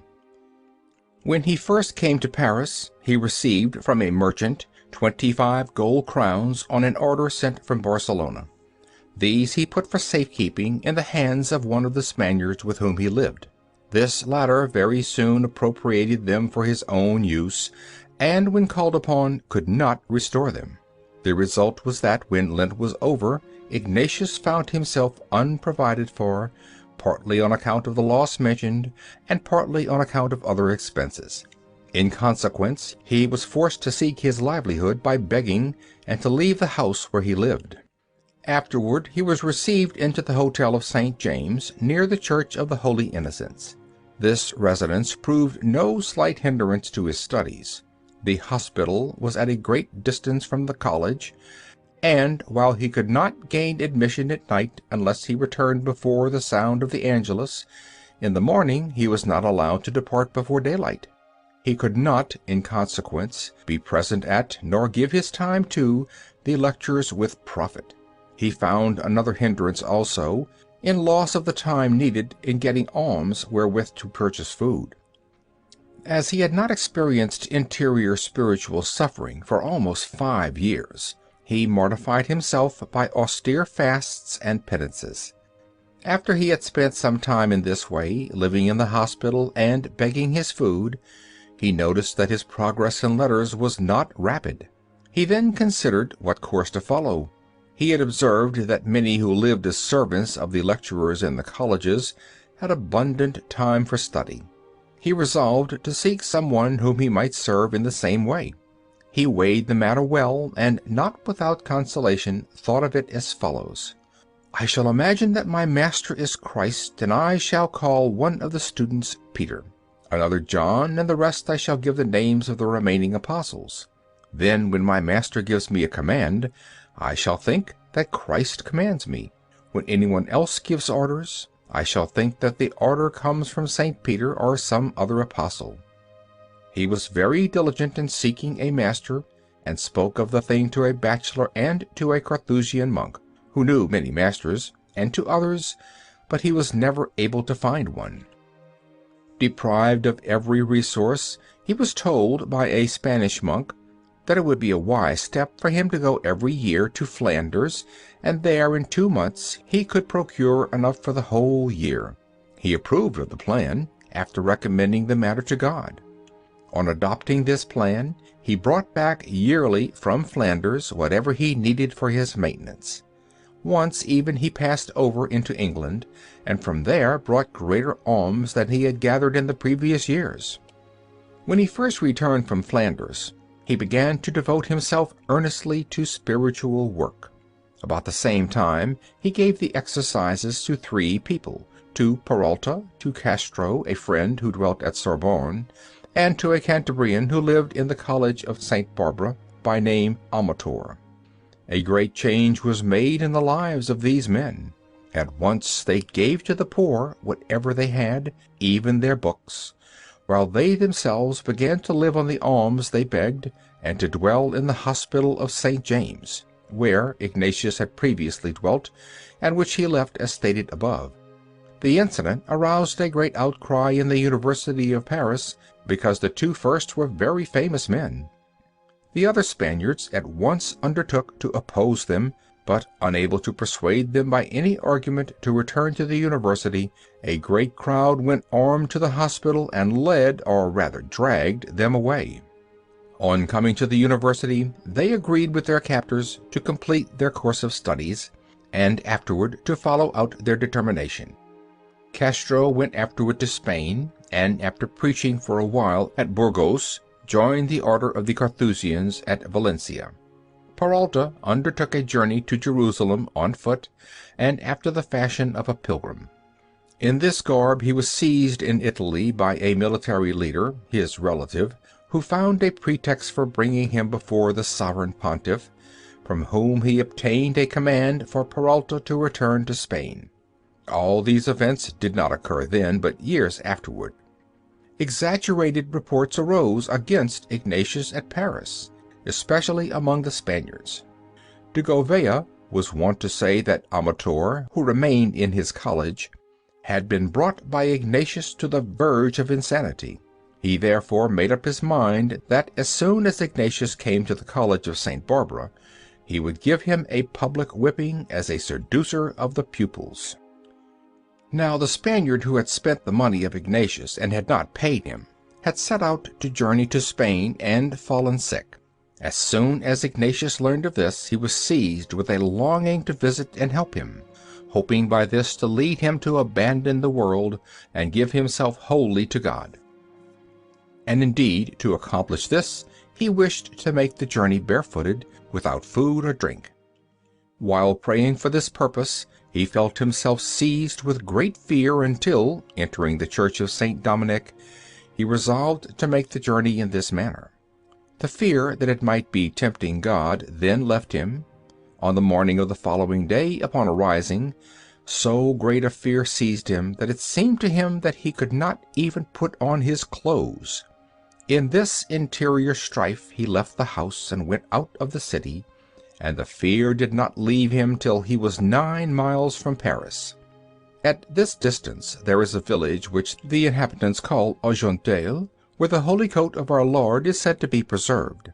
As he left this place in great trouble of spirit, a feeling of great consolation and strength filled his soul with such joy that he began to shout aloud and to talk with God as he walked through the fields. That night, having completed 45 miles, he went to rest with a beggar in a hospital. On the next day, toward nightfall, he lodged in a straw-thatched cabin. On the third day he arrived on foot. According to his resolve, he took neither food nor drink. Upon his arrival he consoled the sick man, helped him on board a vessel which was about to sail for Spain, and gave him letters to his companions Callisto, Cáceres, and Arteaga, who were in Salamanca. Here we may dwell for a moment on the fate of these companions. While Ignatius was at Paris, he often sent them letters, telling them of the little hope left of calling them to Paris for their studies. Still he urged by letter Dona Leonora de Mascarenas to use her influence with the King of Portugal for Callisto, that he might receive one of the burses which the king had established. A certain yearly aid is called a burse. Dona Leonora gave Callisto a mule and money to take him to the court of the King of Portugal. He set out, but never reached that place. He came back afterward to Spain and went to India. He returned rich, to the great surprise of all at Salamanca, who had known him in former days. Cáceres, after returning to Segovia, his native city, began to grow unmindful of his former purpose and life. Arteaga was first made a magistrate. Afterward, when the society was established at Rome, a bishopric was given to him. He wrote to Ignatius, "I wish this bishopric to be given to one of the society." But as soon as the answer came that this was not to be done, he went to India, was made bishop, and died there a strange death. While sick, it chanced that 2 phials of liquid were placed in water to cool, one containing a medicine ordered for him by the doctor, the other a diluted poison called solimanus. His attendant gave him by mistake the poisoned draught, which he drank, and thus ended his life. Returning to Paris, Ignatius heard many rumors connecting his name with that of Cáceres and Peralta, and learned that he had been summoned before the judge. As he did not wish to remain in doubt, he went of his own accord to the inquisitor, a Dominican friar. I heard that I had been sought for, and I now present myself. During the conversation he asked the inquisitor to terminate the matter speedily. He had determined to begin his course in arts on the approaching feast of St. Remigius, and therefore wished all other business completed in order to apply himself to his studies with greater profit. The inquisitor, on his part, told him that it was true that certain charges had been made against him, but he allowed him to depart and did not summon him again. Toward the 1st of October, the feast of St. Remigius, he began his course under the preceptor Master John Pegna, with the intention of fostering the vocations of those who wish to serve God. He intended to add others in order the more freely to give his mind to his studies. He followed the lectures in philosophy, and experienced the same temptations with which he had been assailed when studying grammar at Barcelona. During the lectures he was troubled by so many spiritual thoughts that he could not listen attentively. Accordingly, as he saw he was making but little progress in his studies, he spoke to his preceptor and promised to attend the lectures as long as he could find bread and water enough to keep him alive. After making this promise, all these untimely devotions ceased to disturb him, and he quietly pursued his studies. He was at this period a friend of Peter Faber and Francis Xavier, whom he afterward led to the service of God by giving them the exercises. During the last years he was not persecuted as at first. Speaking of this to him one day, Dr. Fragus remarked that he was surprised that no one molested him. Ignatius replied, "This is owing to the fact that I do not speak on religious topics, but when the course is completed we shall act as formerly." During the course of this conversation a monk approached Dr. Fragus and begged his aid in visiting a house in which there were many corpses of those whom he thought died of the plague. At that time the plague was beginning to spread in Paris. Dr. Fragus and Ignatius wished to visit the house, and procured the aid of a woman who was very skilled in detecting the disease. After she had entered the house, she answered that the plague was certainly there. Ignatius also entered and consoled and revived a sick man he found lying there. When he had touched the wounds with his hand, Ignatius departed alone. His hand began to cause him great pain, and it seemed as if he had caught the disease. The fear that came upon him was so great that he was unable to vanquish and drive it away, until, with a great effort, he placed his fingers in his mouth, and for a long time kept them there, saying, "If you have the plague in your hand, you will also have it in your mouth." As soon as this was done, the illusion left him, and the pain he had felt in his hand ceased. He was not allowed to enter the college of St. Barbara, where he was then living, for all fled from him when they learned that he had entered a home infected with the plague. He was obliged to remain several days outside of the college. At Paris it is customary for those who follow the philosophical studies to receive in their third year the petra, as it is called, in order to obtain the bachelor's degree. Now those who are very poor are unable to comply with this custom, as it costs a gold crown. While Ignatius was in great hesitation, he submitted the matter to the judgment of his preceptor.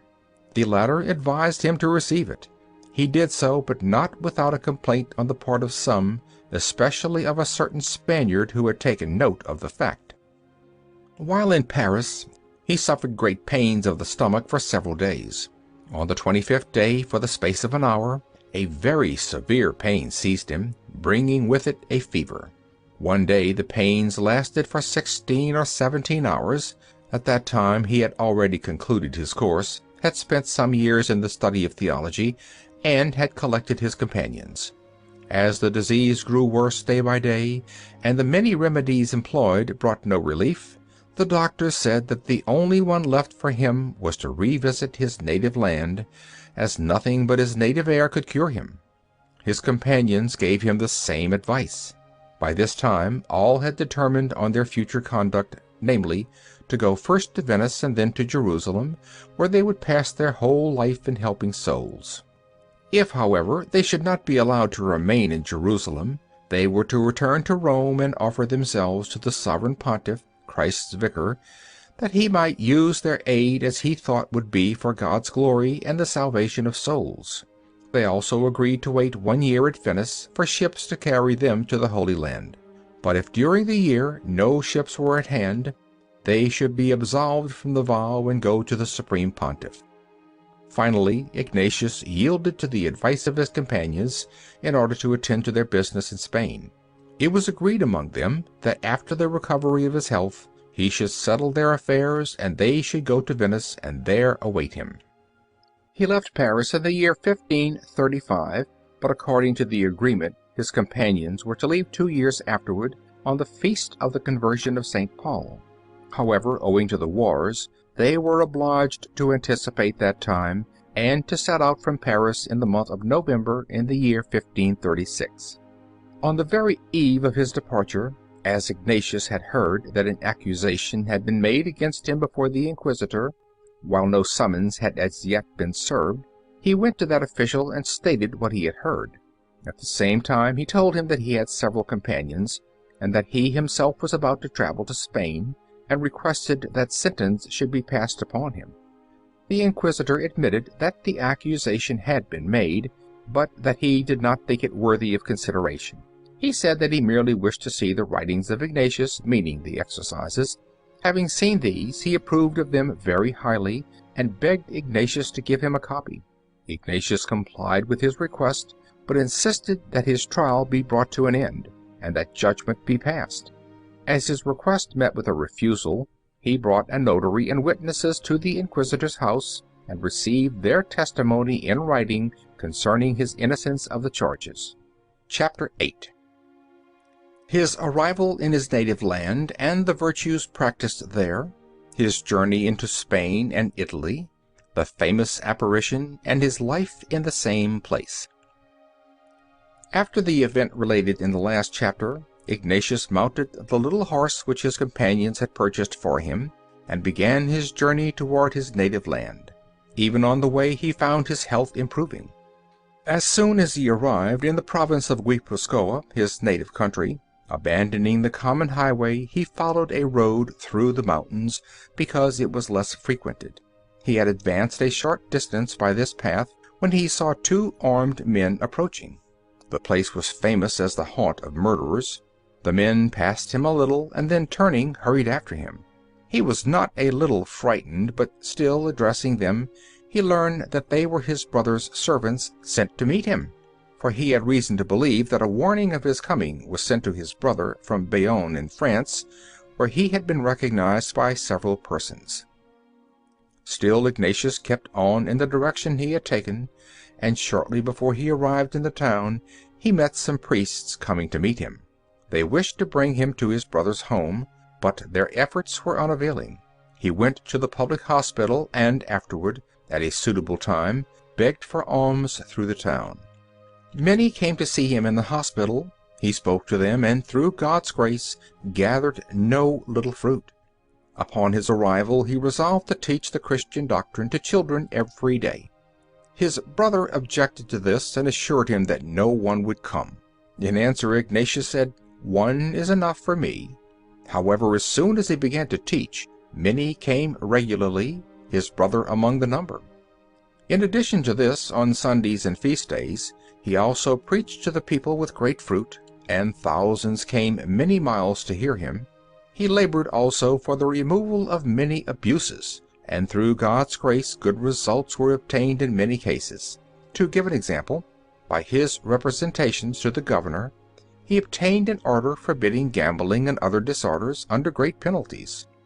He took means that the poor should be provided for publicly and regularly, and that thrice a day, morning, noon, and evening, according to the Roman custom, a signal should be given by ringing a bell for the recital of the Angelus by the people.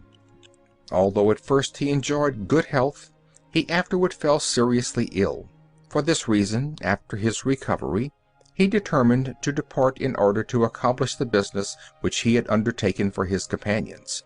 He resolved to set out on foot and without money. His brother was grieved at this, and looked on it as a disgrace to himself. Ignatius concluded to yield this point, and at last, toward evening, he consented to be carried to the boundary of the province in company with his brother and relatives.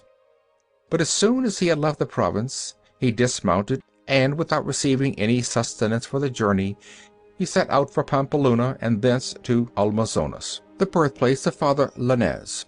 Then he traveled to Siguenza and to Toledo, and afterward from Toledo to Valencia. In all these cities, the birthplaces of his companions, he would receive nothing from their parents and relations, although they offered him a great many things, and begged him to accept them. At Valencia he had a conversation with Castro. When ready to embark at Valencia to sail to Genoa, several of his well-wishers dissuaded him, because, as they asserted, the Barbary pirates were on the sea with many large ships. However, though they said a great deal to inspire fear, still he did not hesitate. Having gone aboard a ship, a great storm arose during the voyage. This was mentioned before, where Ignatius describes the 3 occasions on which he was in danger of death. On this journey he suffered a great deal, as I shall now relate. One day, after landing, he wandered from his path, and followed a road which ran along the bank of a river. The road was high, while far below was the river, deep and sluggish. The farther he advanced, the narrower grew the road. At last he came to a spot where he could neither go forward nor backward. He then began to advance on hands and feet, and continued thus for a long time, full of fear. For as often as he moved, it seemed to him that he would fall into the river. This was the greatest of all the bodily labors that he ever experienced. At last he escaped, but just as he was entering Bologna, he fell from a little bridge, and was so wet and dirty from the mud and water as to afford much laughter to a great crowd who observed the accident. From his entrance into Bologna until his departure he begged for alms, and though he went through the whole city, he did not receive so much as a farthing. As he was ill, he rested for a while at Bologna. Thence he directed his steps toward Venice, traveling always in the same way. At Venice he spent his time in giving the exercises and in other spiritual works. Those to whom he gave the exercises were Peter Contarenus, Gaspar Adoctus, Roses, a Spaniard, and another Spaniard named Joses, who, like the pilgrim, was a great friend of the bishop. Joses at first would not make the exercises, although he felt drawn to do so. At last he resolved to undertake the work, and on the 3rd or 4th day he opened his mind to Ignatius. He said that he had feared that by the exercises his mind might be imbued with false doctrines. Indeed, he had been persuaded by a man to be on his guard, and for this reason he had brought along with him a book to use in case he were imposed on. He made great progress in the exercises, and finally embraced that manner of life which Ignatius had established. He was the first of the companions of the saint to die. At Venice another persecution was stirred up against Ignatius. Some asserted that he had been burned in effigy both in Spain and in Paris. The matter went so far that he was brought to trial, but obtained a favorable sentence. At the beginning of the year 1538, the 9 companions came to Venice, and were scattered about the city in various hospitals to minister to the sick. After 2 or 3 months, all journeyed to Rome to receive the Pope's blessing before going to Jerusalem. Ignatius, however, did not go to Rome, on account of Dr. Ortiz and the Theatine cardinal recently raised to that dignity. The companions, on their return, brought the value of 200 or 300 gold crowns, which had been given to them as alms for their projected journey to Jerusalem. They would accept it only in the form of bills, and when they were unable to make the voyage to Jerusalem, they returned it to those who had made the gift. They returned to Venice in the same manner that they had set out for Rome. They traveled on foot and begging, divided into 3 parties, as they were of different nationalities. Those who were not priests were ordained at Venice, having received faculties from the nuncio, who was then in that city, and who was afterward called Cardinal Viralis. They were promoted to the priesthood sub titulo paupertatis, having made vows of poverty and chastity. That year no ships left for the East on account of the breach of the treaty between the Venetians and Turks. When therefore they saw their hopes deferred, they dispersed into various parts of the Venetian territory, with the understanding that they should wait 1 year, as they had previously resolved. When that time had elapsed, they were to return to Rome if it was not possible to make the voyage. Vicenza fell to the lot of Ignatius. His companions were Faber and Lainez. Outside of the city they found a house that had neither door nor windows. Here they lived, sleeping on a little straw which they had brought with them. 2 or 3 entered the city twice daily, in the morning and evening, to ask for alms. They returned with so little that it hardly sufficed for their nourishment. Their usual food was bread when they could get it. The one who chanced to remain at home did the baking. In this way they spent 40 days, intent upon nothing but prayer. After 40 days were over, Master John Cordurus arrived, and the 4 determined to begin preaching. On the same day and at the same hour, in different squares, all began to preach, having first uttered a great cry, and having waved their hats with their hands to call the people. These sermons caused great talk in the city, and led many citizens to a devout life. Now the needed nourishment was supplied to them more abundantly. While the pilgrim was at Vicenza, he had many spiritual visions. Consolations were sent to him in great number. This was especially so at Venice, while he was preparing for the priesthood and for celebrating Mass. On all his journeys he received great spiritual visitations, like those which he had been wont to receive at Manresa. While at Venice, he learned that one of his companions was sick unto death at Barcelona. He was himself ill with fever. Still he undertook the journey, and walked so rapidly that Faber, his companion, was unable to keep up with him. On the way he received an assurance from God that his companion would not die of this illness. As soon as they arrived at Barcelona, the sick man was very much consoled, and not long after grew better. After this, all returned to Vicenza, and there the 10 tarried for a while, some going about the neighboring towns to beg for alms. In the year that passed, as no means could be had of journeying to Jerusalem, they set out on their way to Rome, divided into 3 or 4 parties. On the journey Ignatius experienced singular visitations from God. After his reception of the priesthood, he had resolved to put off the offering of his first Mass for 1 year, in order to prepare himself better, and to ask the Most Blessed Virgin to place him near her Son. One day, when he was a few miles from Rome, he entered a church to pray, and there felt his soul so moved and changed, and saw so clearly that God the Father placed him with Christ his Son, that he did not dare to doubt it. When Ignatius was told that several other details were related by Lainez, he replied, "Whatever Lainez said about the matter is true. For my part, I do not remember the particulars, but," he added, "I know for certain that when I related what happened, I told nothing but the truth." These were his words about the vision. He referred me to Lainez to verify what he narrated. Once Ignatius left Rome for Monte Cassino to give the exercises to Dr. Ortiz, and spent 40 days there. One day, at a certain hour, in a vision, he saw Joses entering heaven. In this vision he shed abundant tears of consolation.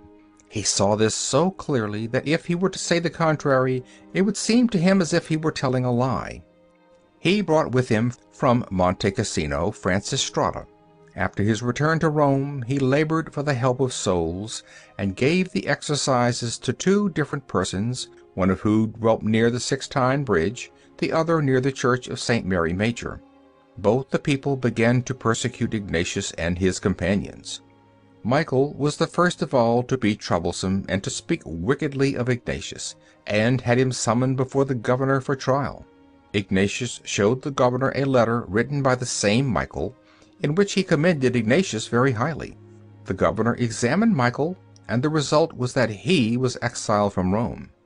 After him followed Mendara and Barrera, who said that Ignatius and his companions were fugitives from Spain, Paris, and Venice.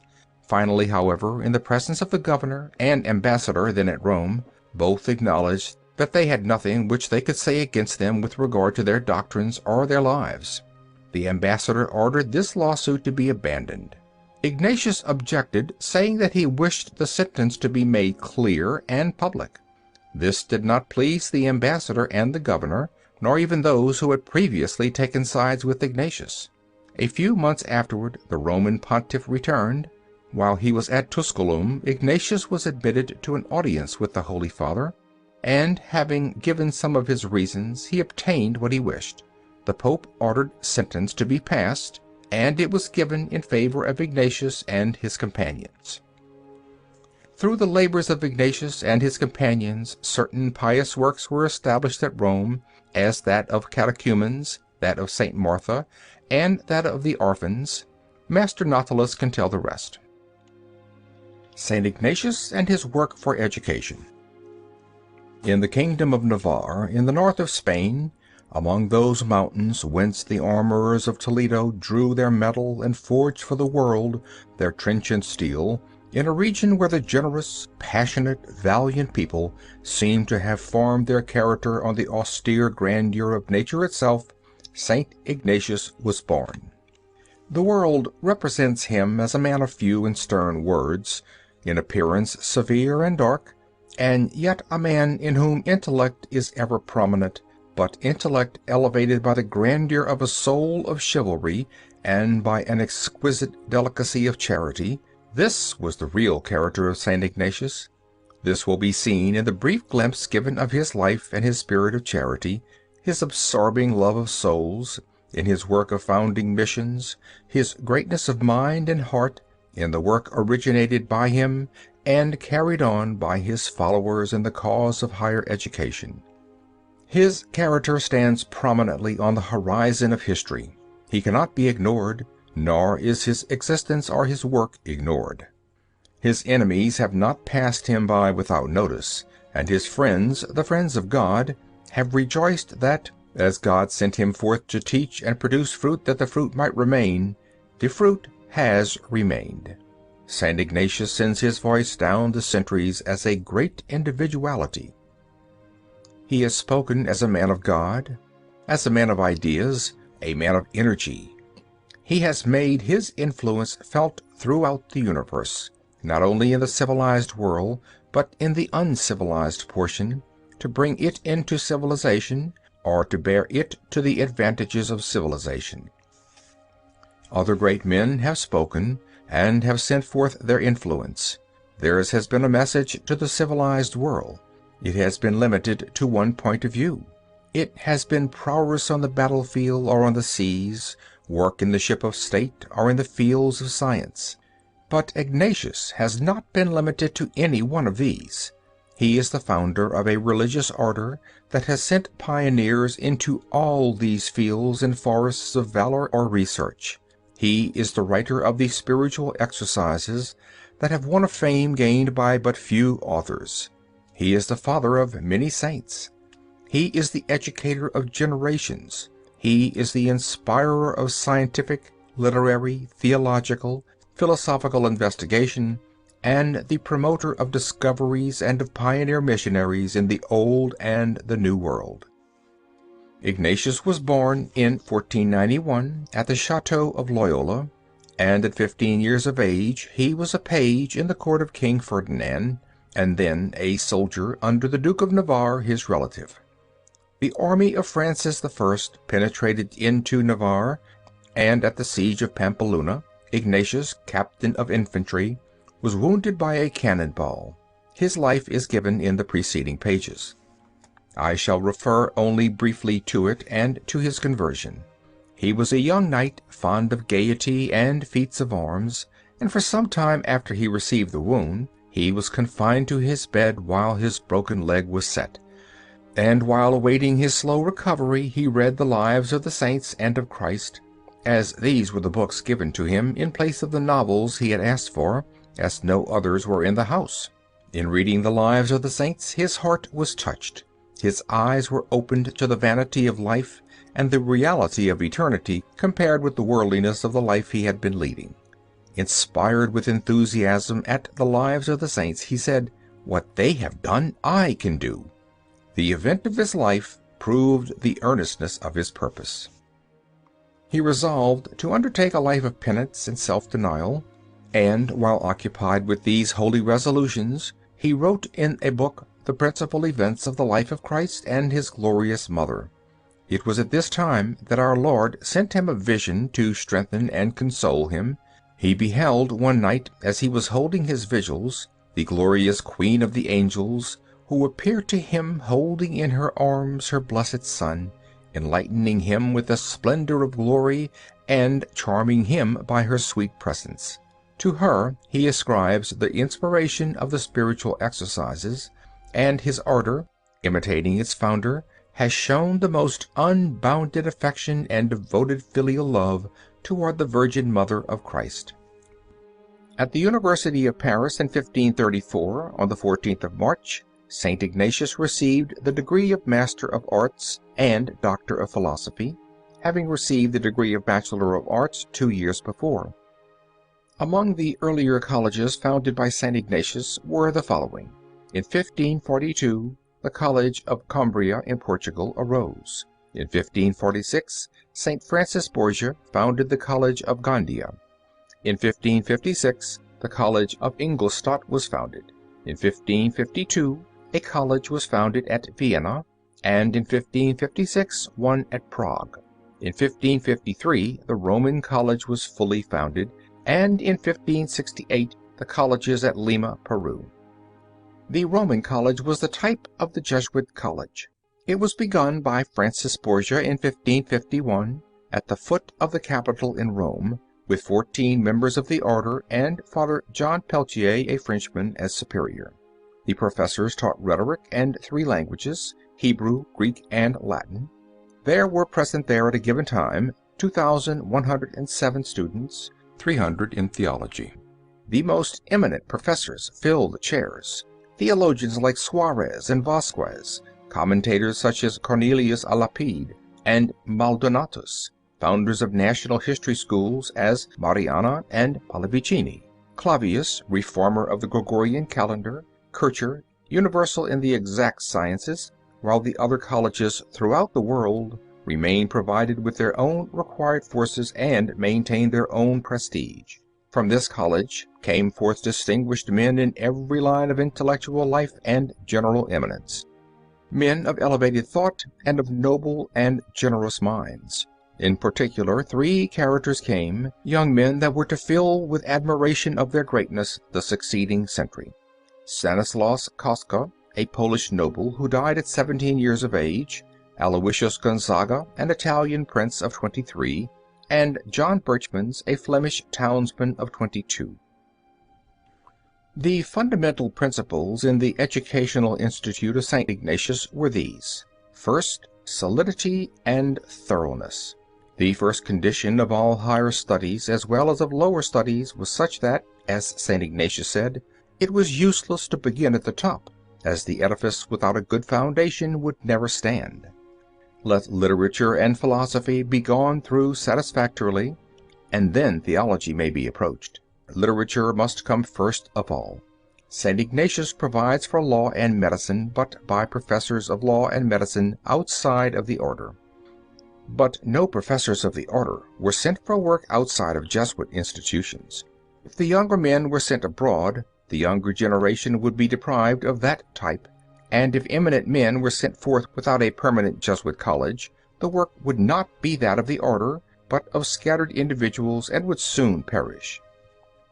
In the cause of education, St. Ignatius had placed in his charter the watchwords defense and advance. As a leader of a military type, he had gathered about him the flower of youth and of mature age, from college and university, from doctor's chair and prince's throne, and in 15 years from the foundation of the order, left 100 colleges and houses in Portugal, Spain, Italy, Sicily, Germany, France, Brazil, and the East Indies. Xavier traveled from India and Ceylon in the west to Molucca, Japan, and the coast of China on the east. Wherever the energy and activity of apostolic zeal penetrated, it was with the purpose and usually the result of permanent apostolic work in the foundation of educational institutions. Father de Bacher says, "Wherever a Jesuit set his foot, wherever there was founded a house, a college, a mission, there too came apostles of another class, who labored, who taught, who wrote." 60 years later than the time of St. Ignatius there were 272 colleges, and in the 150 years the collegiate and university houses of education numbered 769. St. Ignatius died July 31st, 1556. He was 65 years of age.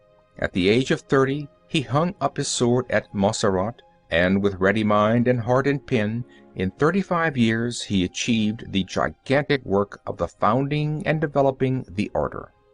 The educational work was projected and advanced in a brief period of 15 years, from 1542 to 1556. He was a man of prudence and deliberation and of unswerving decision. Vigilant and patient, whenever he appeared account had to be taken of the man, and so with his order. Whenever it appears, it is to be recognized, either by foes to oppose it or friends to love it and forward its work. It has its churches, its missions, its colleges. In its churches it is faithful to the teaching of Christ and his church, loyal ever to the Vicar of Christ. In its missions, unbounded in zeal and personal self-sacrifice. In its colleges, it aims ever at the solid and thorough training of complete Christian education. Ignatius of Loyola made his order to go on without him, and it goes on just as he made it.